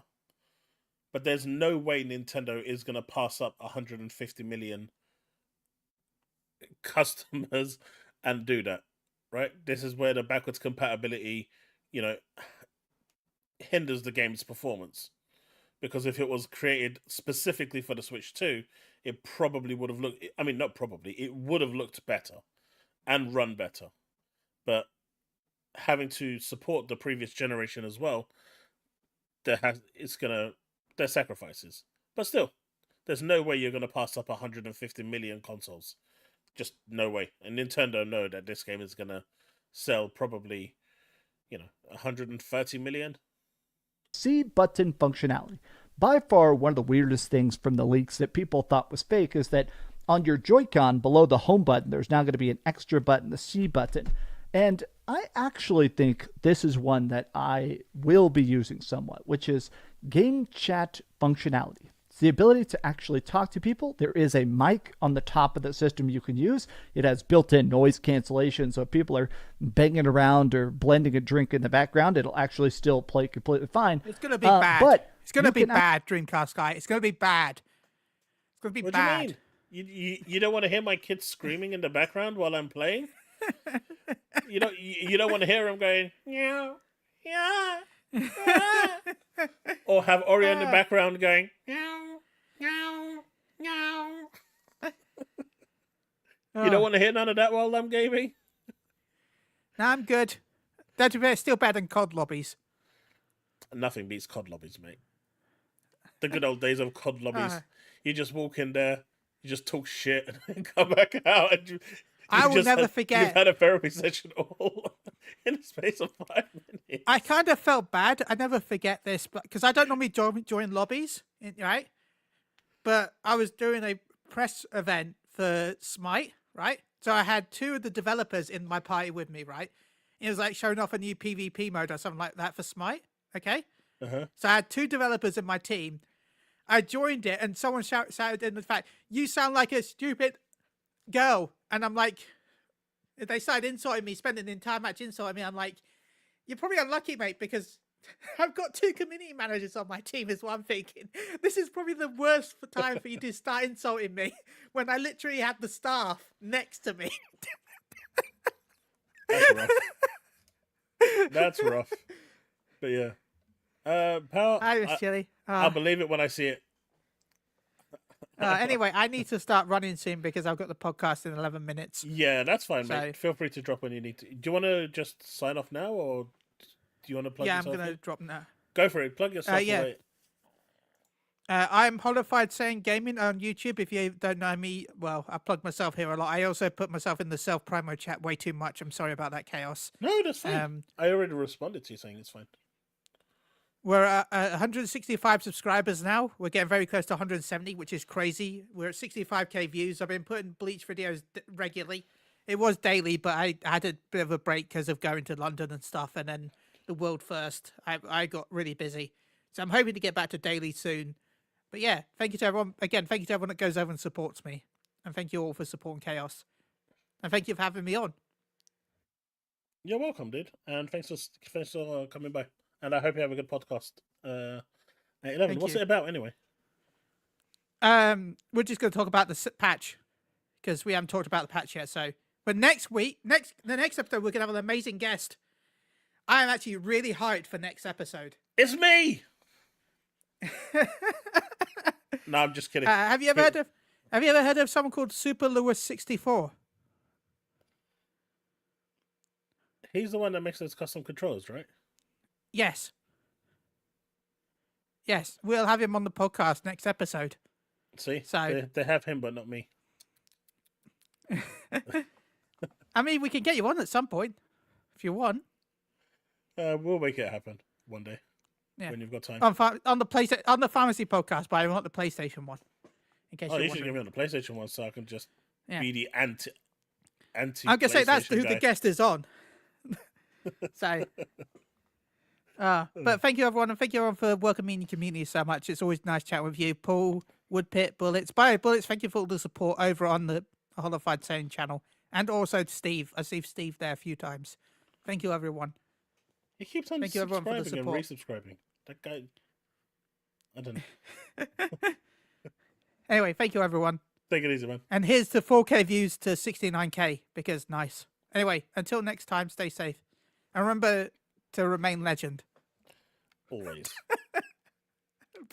And like this video. Bye. Take it easy, Chili. Actually, share your screen. While you're playing it, you can all play on the same screen. I mean, some people would not want to give up part of their screen for this. I think this is actually super cool, especially because there is going to be a Nintendo Switch 2 camera, which automatically does that like TikTok cut outline thing, so it puts you on the screen. This to me seems like an incredibly cool feature, but again, kind of niche. how many people are actually going to use this? How many people are actually going to buy this? Camera is probably $100 at least, $150, just so you can play Mario Party and see somebody's face. I feel like 99% of people are not going to use this, especially my friends that are grown adults. They want to sit on the couch and be lazy bums at the end of the day. They don't want to jump on camera. But this is the thing. I think I'm most excited about the fact that the Nintendo Switch 2 is finally going to be faster. I really did not like, now I'm not 100% sure about this, but I'm taking this as them saying, okay, there is now high speed transfers, there's high speed cards. The load times of the original Nintendo Switch have always been a personal gripe of mine. It has always kind of sucked to me that, like, trying to even just switch games, literally just switching a game, like right here, I'm just booting up basically an emulator on the original Nintendo Switch. It is, in my This guy is special. This guy is special. He's openly showing Nintendo that he's running a hacked Switch with emulated ROMs, and Nintendo has sued and taken people to court for so much less. And this isn't the first time he's done it either. At some point, someone is going to send this video or a video of him doing this to Nintendo just out of spite, and he is going to get sued the living crap out of him to the point where he's going to have to sell everything he's got just to be able to stop himself from going to prison. Like, there is stupid, and then there's him. You know, at this point, I think the word stupid being classified alongside him would genuinely be offended being anywhere in alliance being compared with him. I mean, this, you can't be this dumb. Like, all it takes is one person to send this to Nintendo support. Just one. And for it to go to the right channel, to the right legal department. And he is screwed. Like, totally screwed. Because he is openly admitting to it. Like, how stupid can you get? You know, people normally joke about the high seas and whatnot, and you can never take them at face value, right? It's become a meme. But you are actively showing that your Switch is hacked and running emulators. This is a new level of goddamn stupid. I don't even know what to say anymore. Like, this guy's gotten so brazen that he thinks he's untouchable. When Nintendo come knocking, they don't fuck around. They don't mess around, man. It's not a joke. I mean, I don't get it. I don't. You've got to be a special kind of stupid to do this. You really do. My opinion, way the hell too slow. It takes so long from push and go. Watching it boot up takes 20, 30, 50 seconds. To me, this always felt incredibly slow. I've always wanted it to go faster for everything. That sounds great. I'm definitely down for the fact that there's going to be faster load times. Hypothetically, that's the way I've been hearing this anyways. That sounds fantastic. But here's the other thing. Part of the reason I felt like this was not entertaining to watch is that so much of it was an explanation about this mouse support, these new features. Switch 2 is going to be 1080p for its actual screen, LCD with HDR support, magnetic Joy-Cons, bigger of these buttons here on the side. Whenever you pop it out, you have these little teeny tiny buttons. These are now like 3 times bigger, so it means when you're playing it as a single Joy-Con, it's better. Mouse controls for the Joy-Con, improved speaker, cleaner audio, built-in mic, 3D audio. This is all stuff that is great, but this is the two things that really, really got me. Dock supports 4K, backwards compatible with Switch 1, both physical and digital, and base model has 256 gigs of storage. That is 8 times bigger than the basic storage of the Switch 1, which I've made videos way back. The question is, though, how much bigger are the Switch 2 games? If the Switch 2 games are 8 times bigger, then you're not actually getting any extra space, right? You, so how much bigger are they? I guess we'll find out soon enough. It better have that Kraken compression. Oh, we're gonna run out of space real quick, real fast. I'm still surprised they don't add like a 512 gig or something. It kind of needs it. Back in the day when the Switch 1 first came out, I thought the basic storage was honestly unforgivable. It was so teeny tiny, it always felt disrespectful to fans that you could fit maybe one, maybe 3 games on a system before you had to buy an expansion slot. I like that this time they're saying, look, you're having to buy extra memory cards. We know that your current memory cards don't carry over. We're going to give you enough storage that you can already install your favorite games, and then, later on, whenever you buy that faster memory stick, it'll still be worth it, right? Hey, pal. Hey, what's going on? Not much, man. Have you guys noticed that the actual new memory cards that are coming for this have now tripled or quadrupled in price? Yeah, the highest one that I've seen, which I'm hoping the Switch 2 supports, is 1 terabyte for $200. You can get a NVMe SSD 1 terabyte for less than $100, 94 and some change. But yeah, it's crazy. They doubled, tripled, quadrupled in price overnight because it got officially announced for the Switch 2. Those that bought it before, through the rumors that it was gonna have it, they lucked out.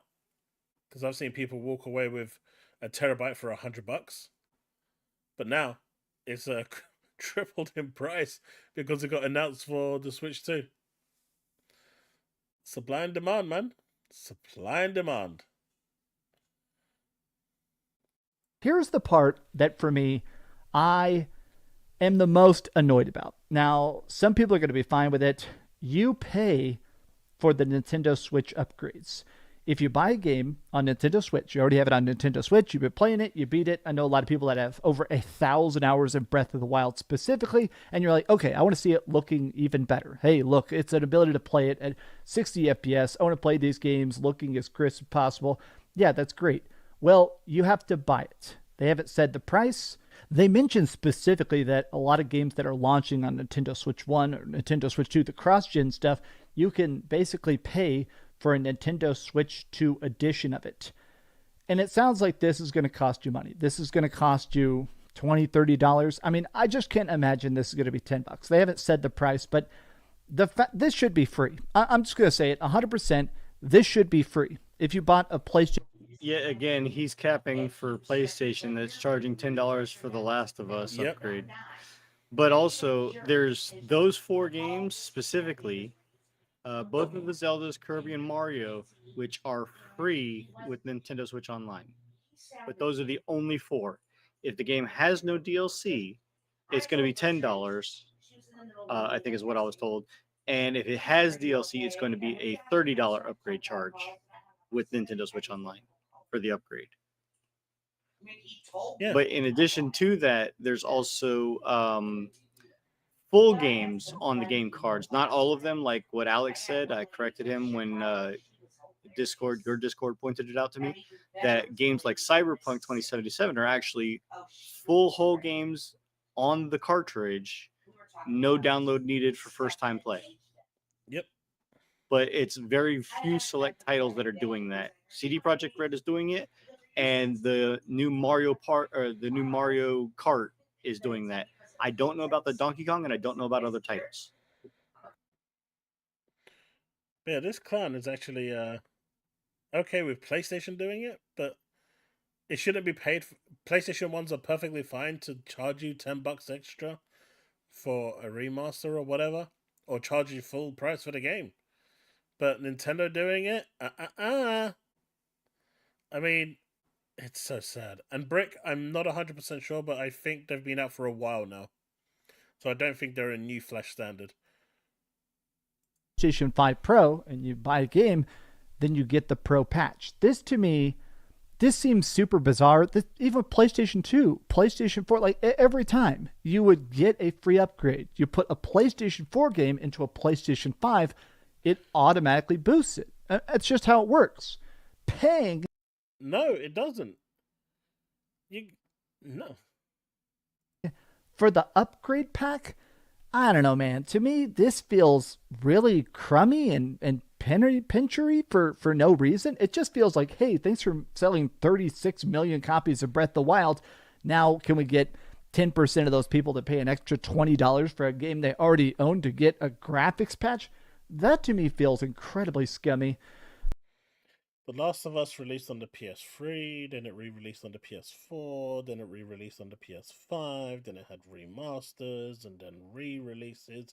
Then they went over to The Last of Us 2 and they re-released that, and now they've remastered it. So next in line is the remake, but before the remake comes along, they're doing charging every single one of them. They're doing a Universe collection, which is going to bundle both of them together, and then you're going to get the Universe Pro Edition, which is going to have Last of Us 2 Remake, which probably will land next year, and they are perfectly happy buying the same game pretty much as many times as Skyrim. But Nintendo's the bad guy here. Horizon as well, Days Gone. I mean, at least Days Gone added content, but it's just stupid. This guy's just doolally, man. Unbelievable. Let me talk about something I am excited about, though, which is GameCube. GameCube finally coming to Nintendo Switch. Now, again, this is something that I feel like is a bit strange. We know for a fact that GameCube games could run on a base Nintendo Switch. Woodpit, I'm not saying that what he said was wrong. What I'm saying is he's okay with Sony charging you, but has a problem with Nintendo charging you. He has no problem with PlayStation charging you. None at all. He thinks it's fine and it's good for business. But the moment Nintendo do it, it's bad form, bad sportsmanship. You know, the double standards that he's evoking is disgusting.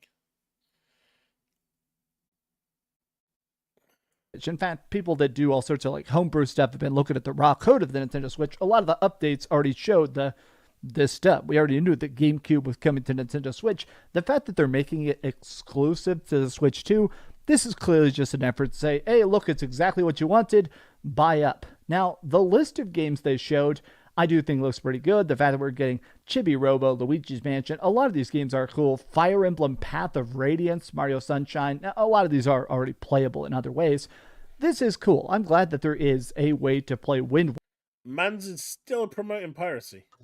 Waker. On release, there is only 3 of those titles available when the Switch 2 launches. The rest of those, while great games that everybody's wanting, plus many more that are not even listed yet, are not going to be there at launch. So you're only getting those 3 games: Wind Waker, Soul Calibur, and F-Zero. Now, I was really surprised to see Soul Calibur. That look, I haven't played that in such a long time. Well, it's the special Link edition when Link was added to the fray. Yeah. Well, I mean, all of them got a special version, right? Xbox got Spawn. PlayStation got Heihachi. Yep. Yeah. Oh, it's weird that we don't get Wind Waker I'm sorry, HD. Leaf is right. There's 4 games that are going to be available at launch for the GameCube, but the rest of those other ones are not going to be. Yep. This does kind of feel like they're just kind of dangling that extra little treat of, hey, please buy our $450 console. But let's go on here. Okay, so here's one of the actually new games. They did announce port after port after port after port, which we're going to get to in a second. But 2 of the games that did look surprisingly good. This new Donkey Kong called Donkey Kong Bonanza seems to have some ability to like dig. It almost looks like Mario Minecraft. He digs into environments. He's pulling stuff up. He's destroying stuff. This looks like you're actually going to be able to, I don't know, really choose how you want to play levels. Full destructibility to everything looks incredibly fun. I'm going to see about this. I'm not the biggest Donkey Kong fan, so I'm not even promising I'm going to buy this one, but it definitely has my attention more than other stuff. This was the #1 game that I had my jaw on the floor about. It basically looks like Bloodborne 2. No, not looks like Bloodborne 2. It is Bloodborne 2. I mean, 100%. It looks like Bloodborne 2. It's called. I mean, it's even called Dusk Bloods because they can't use the Bloodborne IP. That belongs to Sony, so they can't use it. So they just called it Dusk Bloods. I don't know. I can't be the only one that's seeing this. And that must be eating him alive. I mean, PlayStation fans have wanted Bloodborne 2 for years. I mean, I saw Nicola get so annoyed earlier that they released Bloodborne 2 on the Nintendo Switch 2, but not on PlayStation. They are really, really not happy with this. It's Bloodborne 3. Don't worry, that's coming too, Max. Called Dusk Bloods. It's about a guy with blood magic going through what looks like Yarnum. I mean, 100%. That's what it looks like, and it's really cool to be getting a new From Software game. It's a bit strange. It's a Nintendo Switch 2 exclusive, but maybe it's not. Maybe they're going to announce it. Did you see how much that actually hurt him? That From Software, a company that Sony owns a majority stake in, made an exclusive game on the Switch and completely ignored the PS5.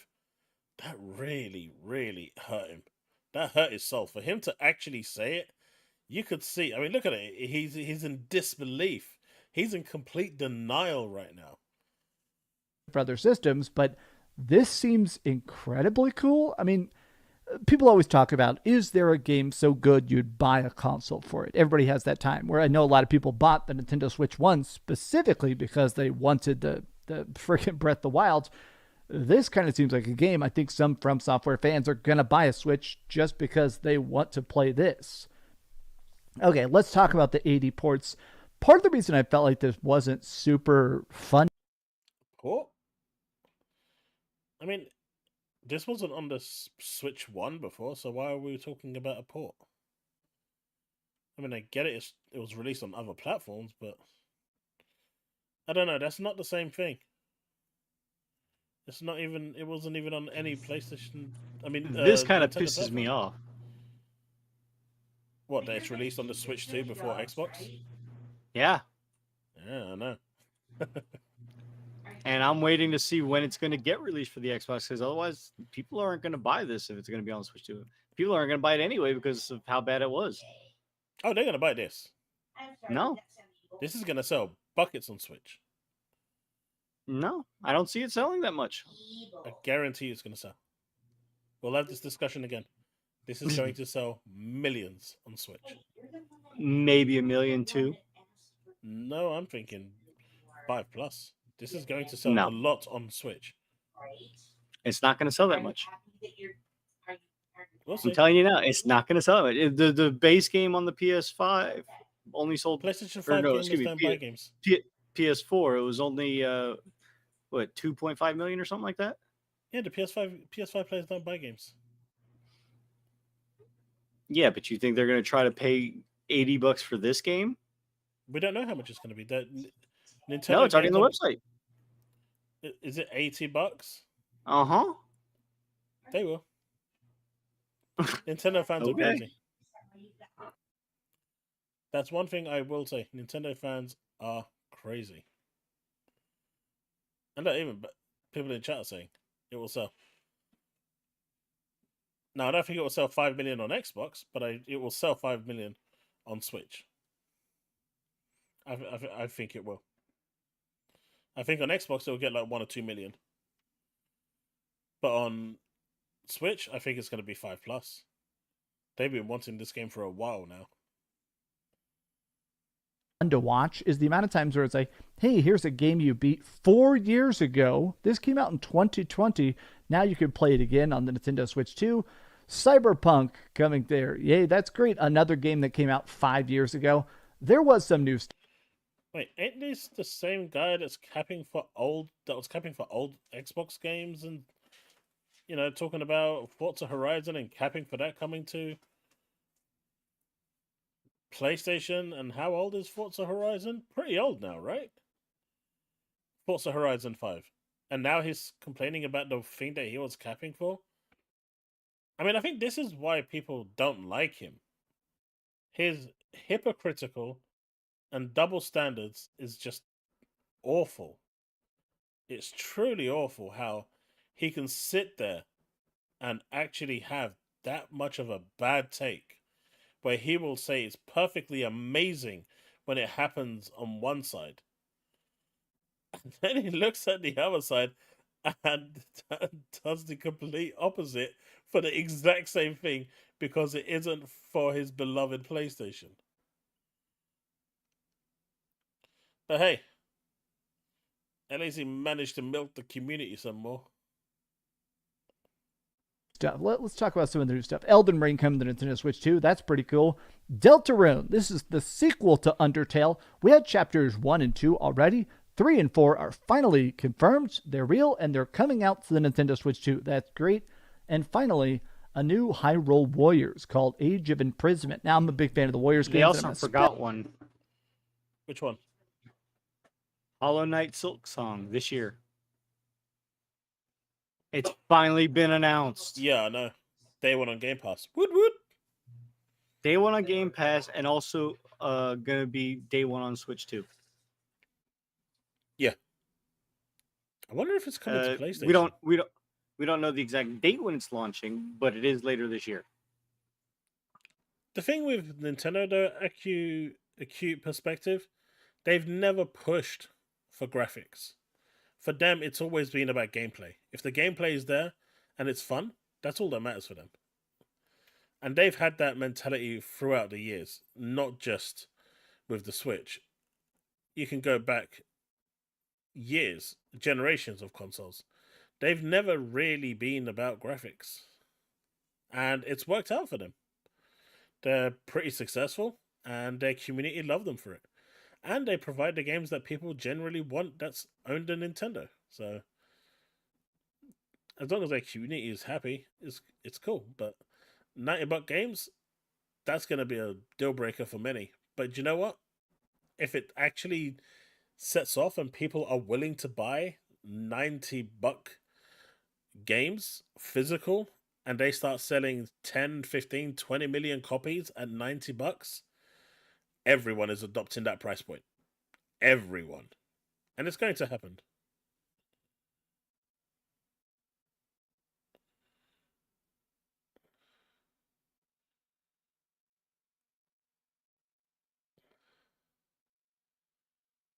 I mean, Zelda's gameplay was revolutionary. Well, I would not sure if you'd say it's revolutionary, but it's very creative. And Tears of the Kingdom's one was creative as well. Hey, Infinite Hero. Actually, let's just agree that Tears of the Kingdom just expanded a little bit on what Breath of the Wild brought to the table. It wasn't groundbreaking new stuff, but it was somewhat new. Yeah. But it's things that have been done before. I personally just didn't see it being done before, but if it has been, happy days. Well, it was done by Nuts and Bolts with Banjo-Kazooie. But not to the extent that this is doing it. I mean, you can pretty much create whatever you want. The new mechanics with the Switch 2 and the new Switch app they're bringing. I was watching the Treehouse earlier. No, not that. It does talking what Tears of the Kingdom actually does with the whole being able to craft stuff. Yeah, you can do that with Nuts and Bolts. To the extent that you can do it in... Yeah. I'll have to look into that. Yeah. The only thing that's being added new for the Switch 2 version is that you can now share your builds with other people online with QR codes. For £75, you show and own the game, not a key-coded license. Well, that's going to be how it is for a while. That's going to be the future, really. You're going to stop. Physicals eventually are going to no longer be on the cart sort of things. It's just gaming is heading that way. Have a good night, Steve. Big fan of Zelda Hyrule Warriors games. This seems cool. I guess I'm in a spot where it's not that this was bad. It's not that it was boring. It's not like it was just a total waste of time. I'm in a spot where a good console reveal makes you excited to rush out and pre-order it. It makes you want to just immediately throw your money at the screen. I'm ready to just buy it right the heck now. And nothing in here really wowed me that much. There was stuff that looked interesting. I think Dusk Bloods is going to be incredibly fun, but I mean, I'm already a From Software fan. I wish that they had showed something really impossible. I wish that they'd shown like 8 minutes of gameplay for Metroid Prime 4. Something that said, hey, here's a game that is so beautiful, so fun, so different. They did show Metroid you Prime want 4. to buy it. And instead, it just felt like 80% they did that today on the Treehouse. Yeah, but he's saying to do it on the actual Direct. True, but they did say that there was going to be today and tomorrow worth of Treehouse gameplay footage, and then more on April 17th. But the Direct is the one that everyone's eyes are on. Yeah, that's the big one. You know, they did show gameplay of it. It just wasn't long enough. But I still think they needed a Mario platform. I think they needed a Mario or a Zelda game. Regular Mario title, yeah. Yeah, regular Mario or regular Zelda. They needed it. I agree. And I think the Switch 2 kind of would have been in a much more lucrative position if they had one ready for launch as well. But that's now, aside from the new Mario Kart and the new Donkey Kong, do you see them stopping making Switch 1 games and only making Switch 2 games now? No. Metroid Prime is coming to Switch 1. That is a market with 150 million consoles. They're not just going to throw that away. There are going to be certain titles that are Switch 2 only. Yeah, I believe that, 100%. But the ones that are less demanding will 100% be on the Switch. And if they can get Mario working on both, they're 100% going to do that.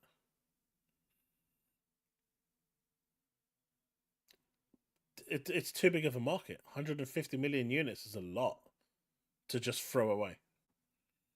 You want to tap into that. That's a huge market for you. This is the problem with backwards compatibility, right? When you make your games backwards compatible with the previous generation, like the PS1 and the PS2, sure, I think you could play your PS1 games on the PS2. That was fine. But then you went to the PS3 and it kind of threw that all out. I mean, it was done by generations. Well, no, Gen 1 PS3s did have backwards compatibility still. But not for all games, and then they just threw it out anyway. No, it was for all games. No, there was a number of games that just couldn't play. No, I have a Gen 1 PS3. It can play everything backwards compatible. No, Xenogears, was it Xenogears? I have Xenogears, and it does. You can't complete it. It crashes on a certain point on the map. 100% all the time. No. Yes, it does. I've beaten it. I can tell you. If it's not Xenogears, it's another game. But it was there. It was a Xeno game. And you can't play it. Well, Xenogears was the only one that was on PS1. Which one was it? No, it was a PS2 title. I'll have to look it up. The PS1s were backwards compatible. That's fine. PS1 eventually became just a little chip. I'm talking PS2 games, which they eventually abandoned because it was causing them too many problems.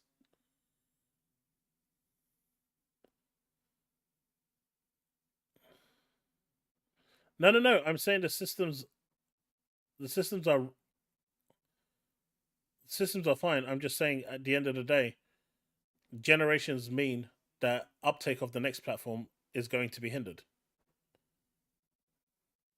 It's always the way, and that's the problem that it's created. I mean, you can see that with the Xbox One. People still have the Xbox One and are playing through xCloud because they don't need to upgrade to the Series X. If they needed to, they probably would have upgraded, but they didn't need to. Of this was ports, which I don't really care about, paid upgrade ports for Nintendo games that I felt like should be free, or giving us features that we wanted all along, like Nintendo Switch Online or voice chat on the system itself. Honestly, I would give this a 6 out of 10. I'm still buying a Nintendo Switch 2. I'm still excited to buy a Nintendo Switch 2, but if this is the only presentation I had seen of it, obviously they're doing more treehouses and stuff after it, but for a first big deep dive, not super hyped. How do you feel about it, though? Did you enjoy the Nintendo Switch 2 Direct? And if you could... It was for any game that was using the Emotion engine on PS2. That's very good. Now, it could go a little bit too Yeah, the PS2 was running on the Emotion Engine, right? No, it's only specific titles that were running on the Emotion Engine in PS2. CFW carts. Not every game, though.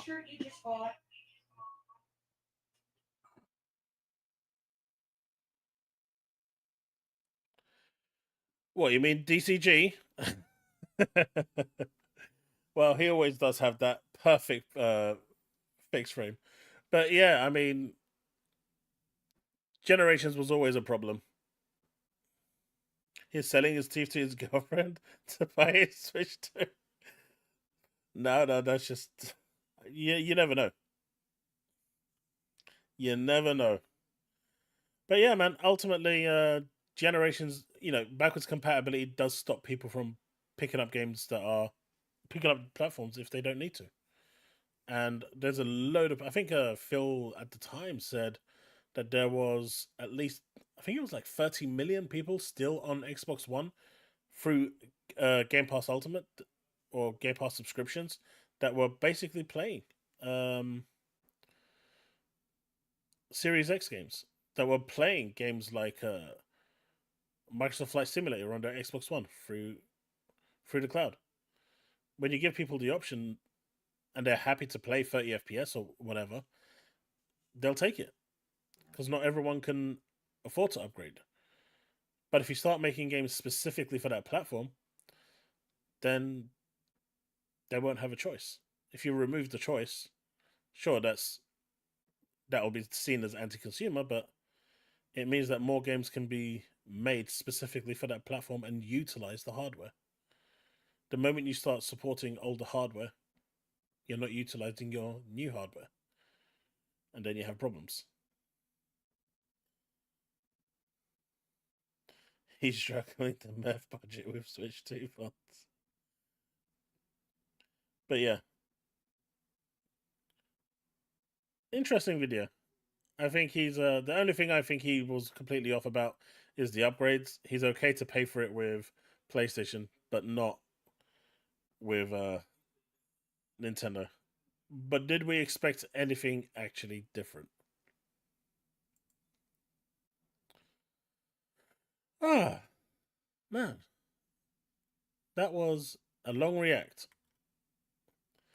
Is there anything other piece of news power that is out there before I start? Well, what have you covered so far? Because I only just got in here. Just the Nintendo stuff, really, and a bit of the handheld stuff.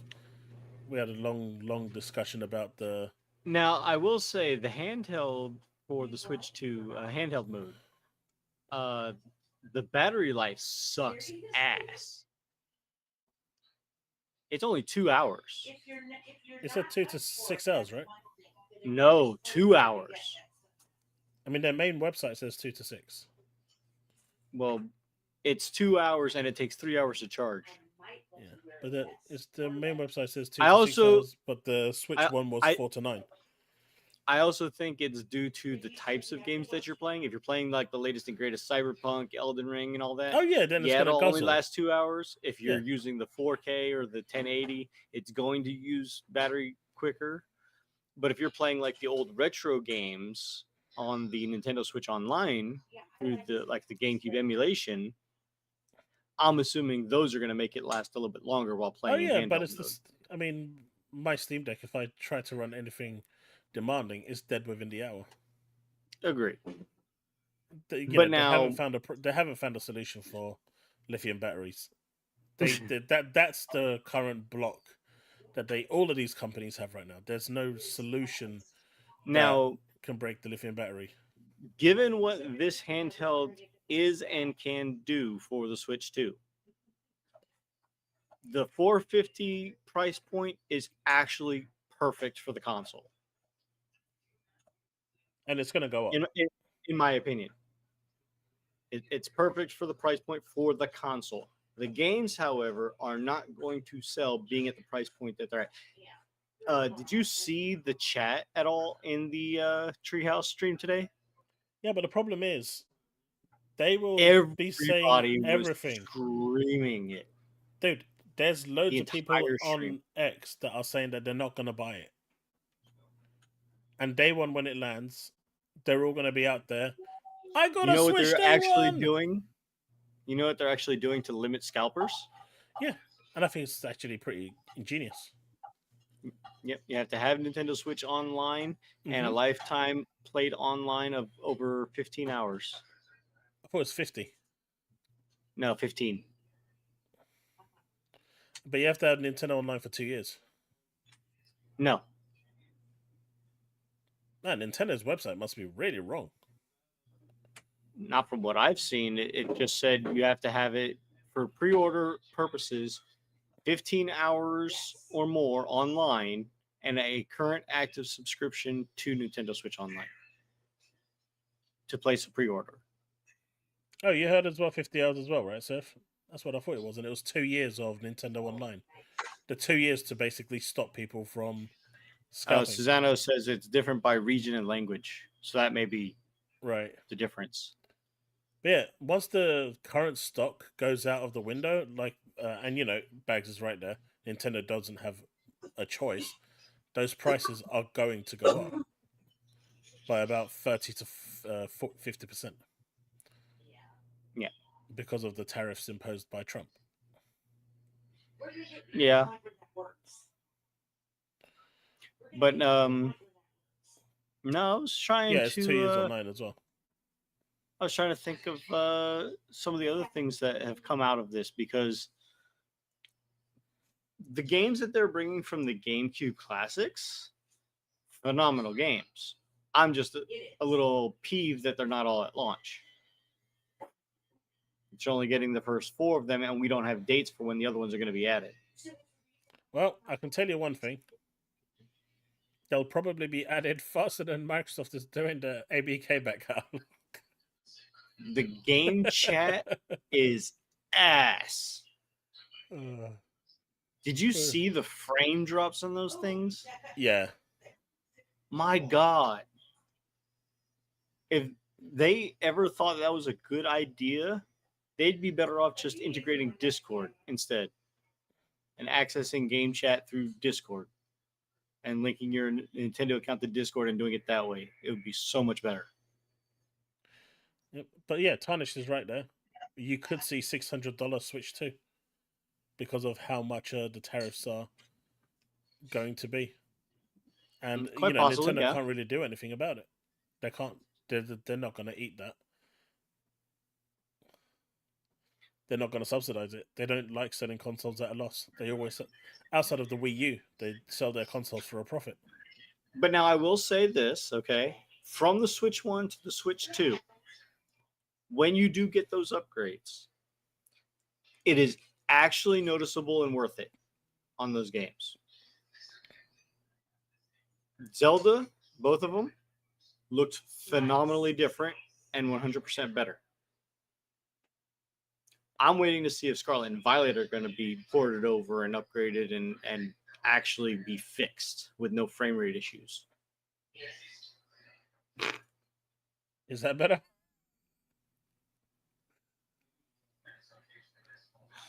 Just the tweet that you have on screen from Alex. I mean, it's just Persona asking that question. It's just so dumb. Yeah. But no, it's... I don't know. What did you personally rate it yourself? The whole Nintendo Direct? Yeah. Probably about a 6. And that's Okay. being generous. I think it, outside of Metroid and Mario Kart, which I thought was nice, there was a couple of other games on there that I thought were good. The Bloodborne doesn't interest me at all because I'm just not a Souls player. Same. But it's good for those that liked it. Like my kid, for example, I showed it to him and he said, "You're buying the Switch 2, right?" Because that's where it's only available, and he wants to play it. Like ever since he played Elden Ring, that's it. He's become hooked. I mean, the only game he's actually played on my PS5 is Liza P. Bloodborne.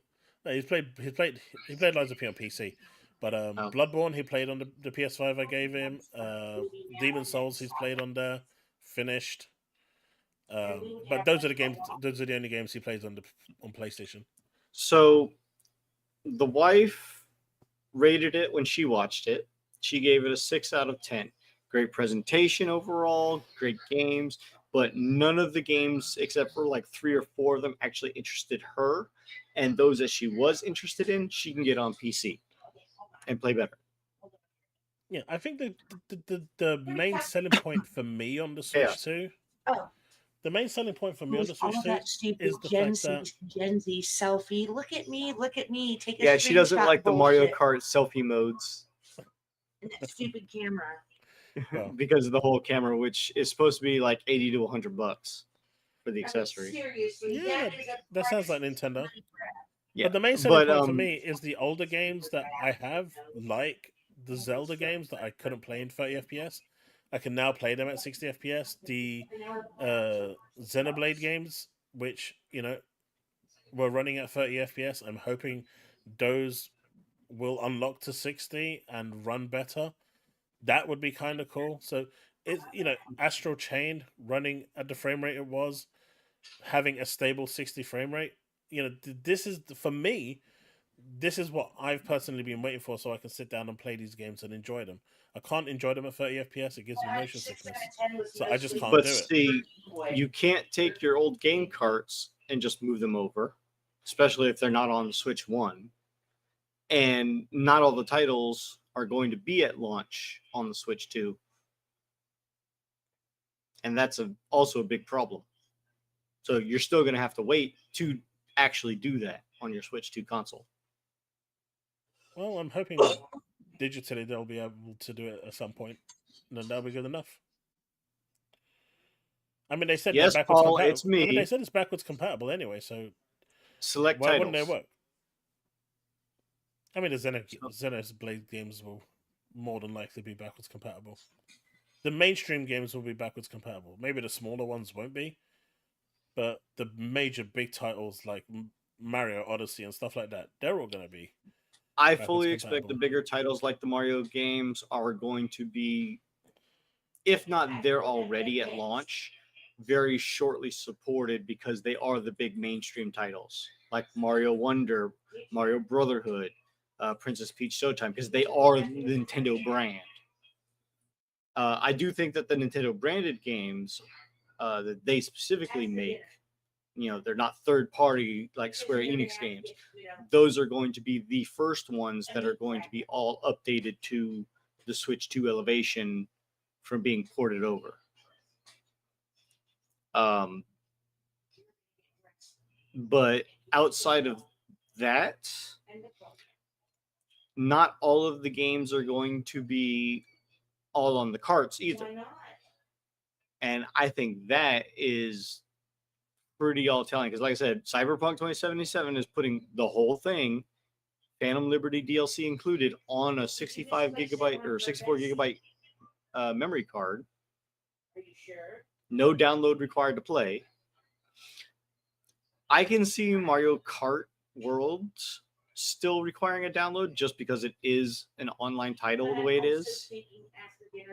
I don't see it needing a day one patch exactly, but who knows? Same thing for Donkey Kong, but we don't know if Donkey Kong's all on the card or not. I'm waiting to see if some of the other games can be, because games like FF7 Remake, if they sell a physical card, it's only going to be the license to play the game. It's not going to be the full game on the card. They are not going to spend the money unless the website is true and it's the $80 price tag, and they can afford to eat the price for selling a physical card with just the license on it. Yeah. I mean, I expect that. How did you feel about the Perfect Dark reveal? Or not the Perfect Dark, the James Bond reveal? That was cool. Didn't really Project see anything. 007. Yeah, I didn't see anything, so I'm not. I'm that guy where I don't get excited. I mean, I'm happy that it exists, but I'm not hyped or anything until I see gameplay. I want to see gameplay. I need to see gameplay.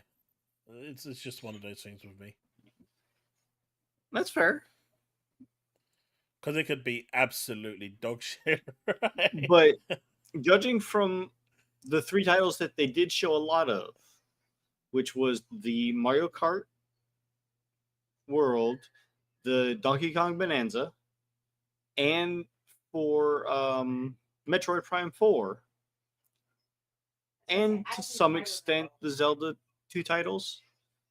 But at least those 3 games, first 3, have actually delivered on the promise of what we've seen so far, of what we've been told so far. Now, we don't have the games physically in our hands. Digital Foundry hasn't done a deep dive on them. This, that, and the other. No benchmarks have been tested. But from what I've seen so far, they were streaming in 4K on Metroid Prime 4. And there was no drops, no FPS dips, no resolution drops. There was no screen tearing that I could tell. And the intuitive motion controls for using it as a mouse actually looks kind of cool. I don't know how well it's going to translate, especially when you're not on a smooth surface, but they say you can play it on your pant leg jean. So, we'll have to wait and see on that one as well. But if whatever reason the mouse doesn't work, you can always use it in the actual controller mode, which is perfectly acceptable. Who's going to actually play it as a mouse mode? I'll play it on mouse mode. I mean, some games, yeah, sure. I mean, FPS games like something Metroid like Prime 4, I play on mouse mode. 100%. It's going to give you the best control. Possibly. Keyboard and mouse is like the ideal way to play it. I just no longer have to use a keyboard. I can use a controller with buttons. It's going to give you much better aiming. I will say I love the look of the new Pro controller. Very sleek and very simple. So this website here, important information about compatibility with Nintendo Switch 2 games. In addition to Nintendo Switch, this was given to me by Susanna, by the way. Nintendo Switch 2 can play compatible physical and digital games released on the Switch. Switch 2 hardware is different from Nintendo Switch, and some Nintendo Switch games may not be supported or fully compatible. These games definitely are not supported because it needs the original Joy-Con, but that kind of makes sense. So they're instantly out, but yeah, like I said, that makes sense. Did you also see they already have a 2-pack for the wheels? I don't quite understand this though. Does that mean only 122 games are not supported? Or is that 122 Nintendo games are supported and over 15,000 games, Switch games, are supported? I mean, there's partner games, there's nothing not supported. It doesn't say one way or the other, and issues were found during startup is only a small portion of it. The game is playable with issues. No, it just says that everything's playable, right? Just says that everything is... Obviously, except for those that specifically require the original Joy-Cons. Yeah, like everybody's Switch and stuff, but issues were found during startup. Please see below for the list of titles, and that's these ones over here. Right. Games that are playable, but have some in-game compatibility issues, but they're all playable. And then games with startup issues. Yeah, I think Paul's right. I think that 122 is the small non-compatible games. I mean, how many Nintendo games released games were there?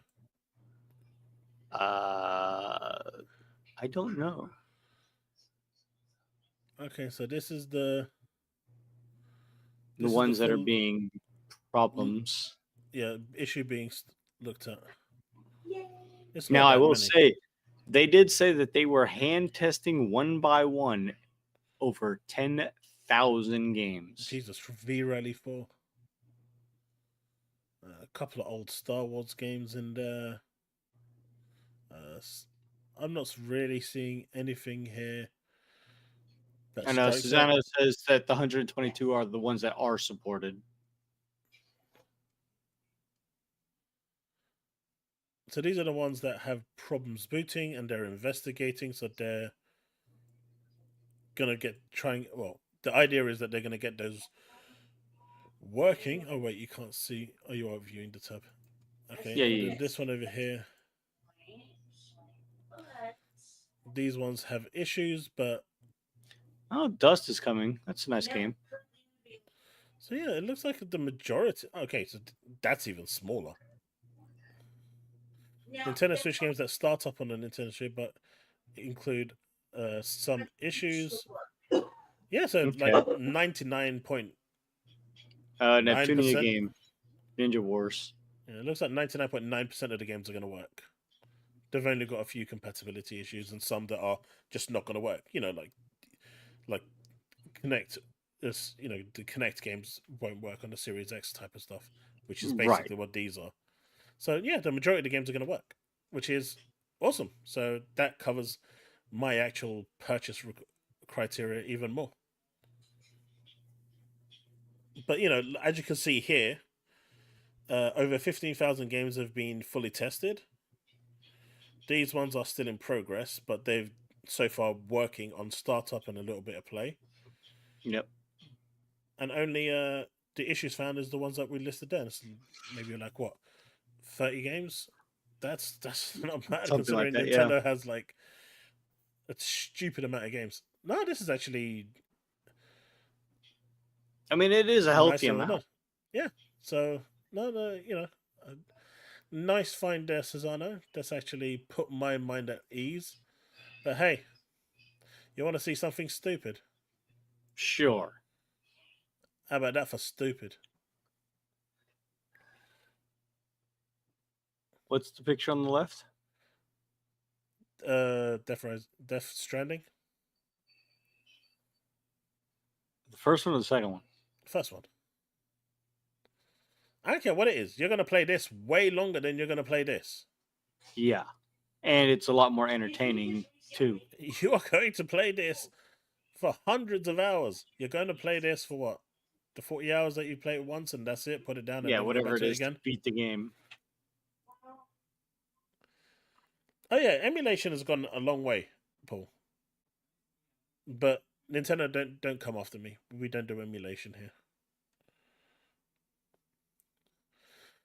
Oh, and then it does this. Free versus paid. I don't understand why this is paid. This is dumb for Nintendo to be charging for this. But they're seeing what they can get away with right now. I don't agree with this being paid. It's dumb.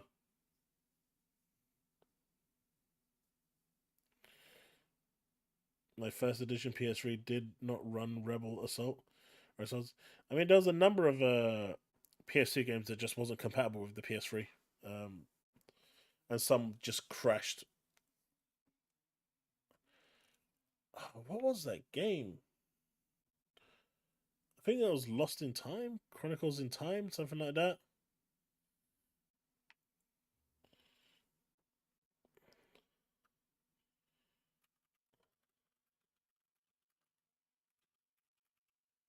Does anyone remember something like that? It was a PS2 game. Lost.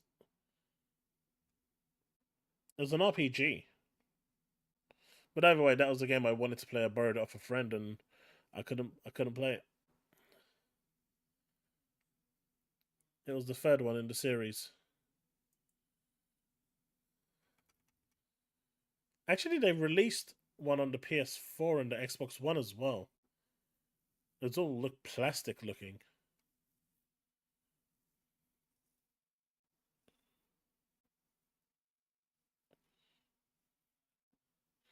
Will buy what?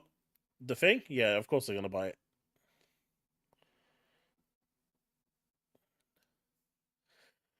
Oh, I think yeah, it's coming up to 12 o'clock, so I am actually gonna call it a night there. The only one I see is Shadow Hearts. No, it's not that one. But I'm not seeing. When I remember the game, I'll remind it. I'll mention it. No, The it's not Gaia that. 2 Dual Saga Summoner. No, they released the part 4 Jade 2. not long ago, and I don't have it here in front of me. Shadow Hearts. I don't know. I'll remember it and I'll bring it up in the next stream. But guys, that's it for me for tonight. Power Boss, if you want to just plug yourself real quick before we sign out. I'll be on with Demo Flow tomorrow from 11 to 1. Find me there on his Demo Flow gaming channel. Talking all sorts of video games. We're going to have some nice stuff that we're going to be playing. Yeah, I know, Ventura.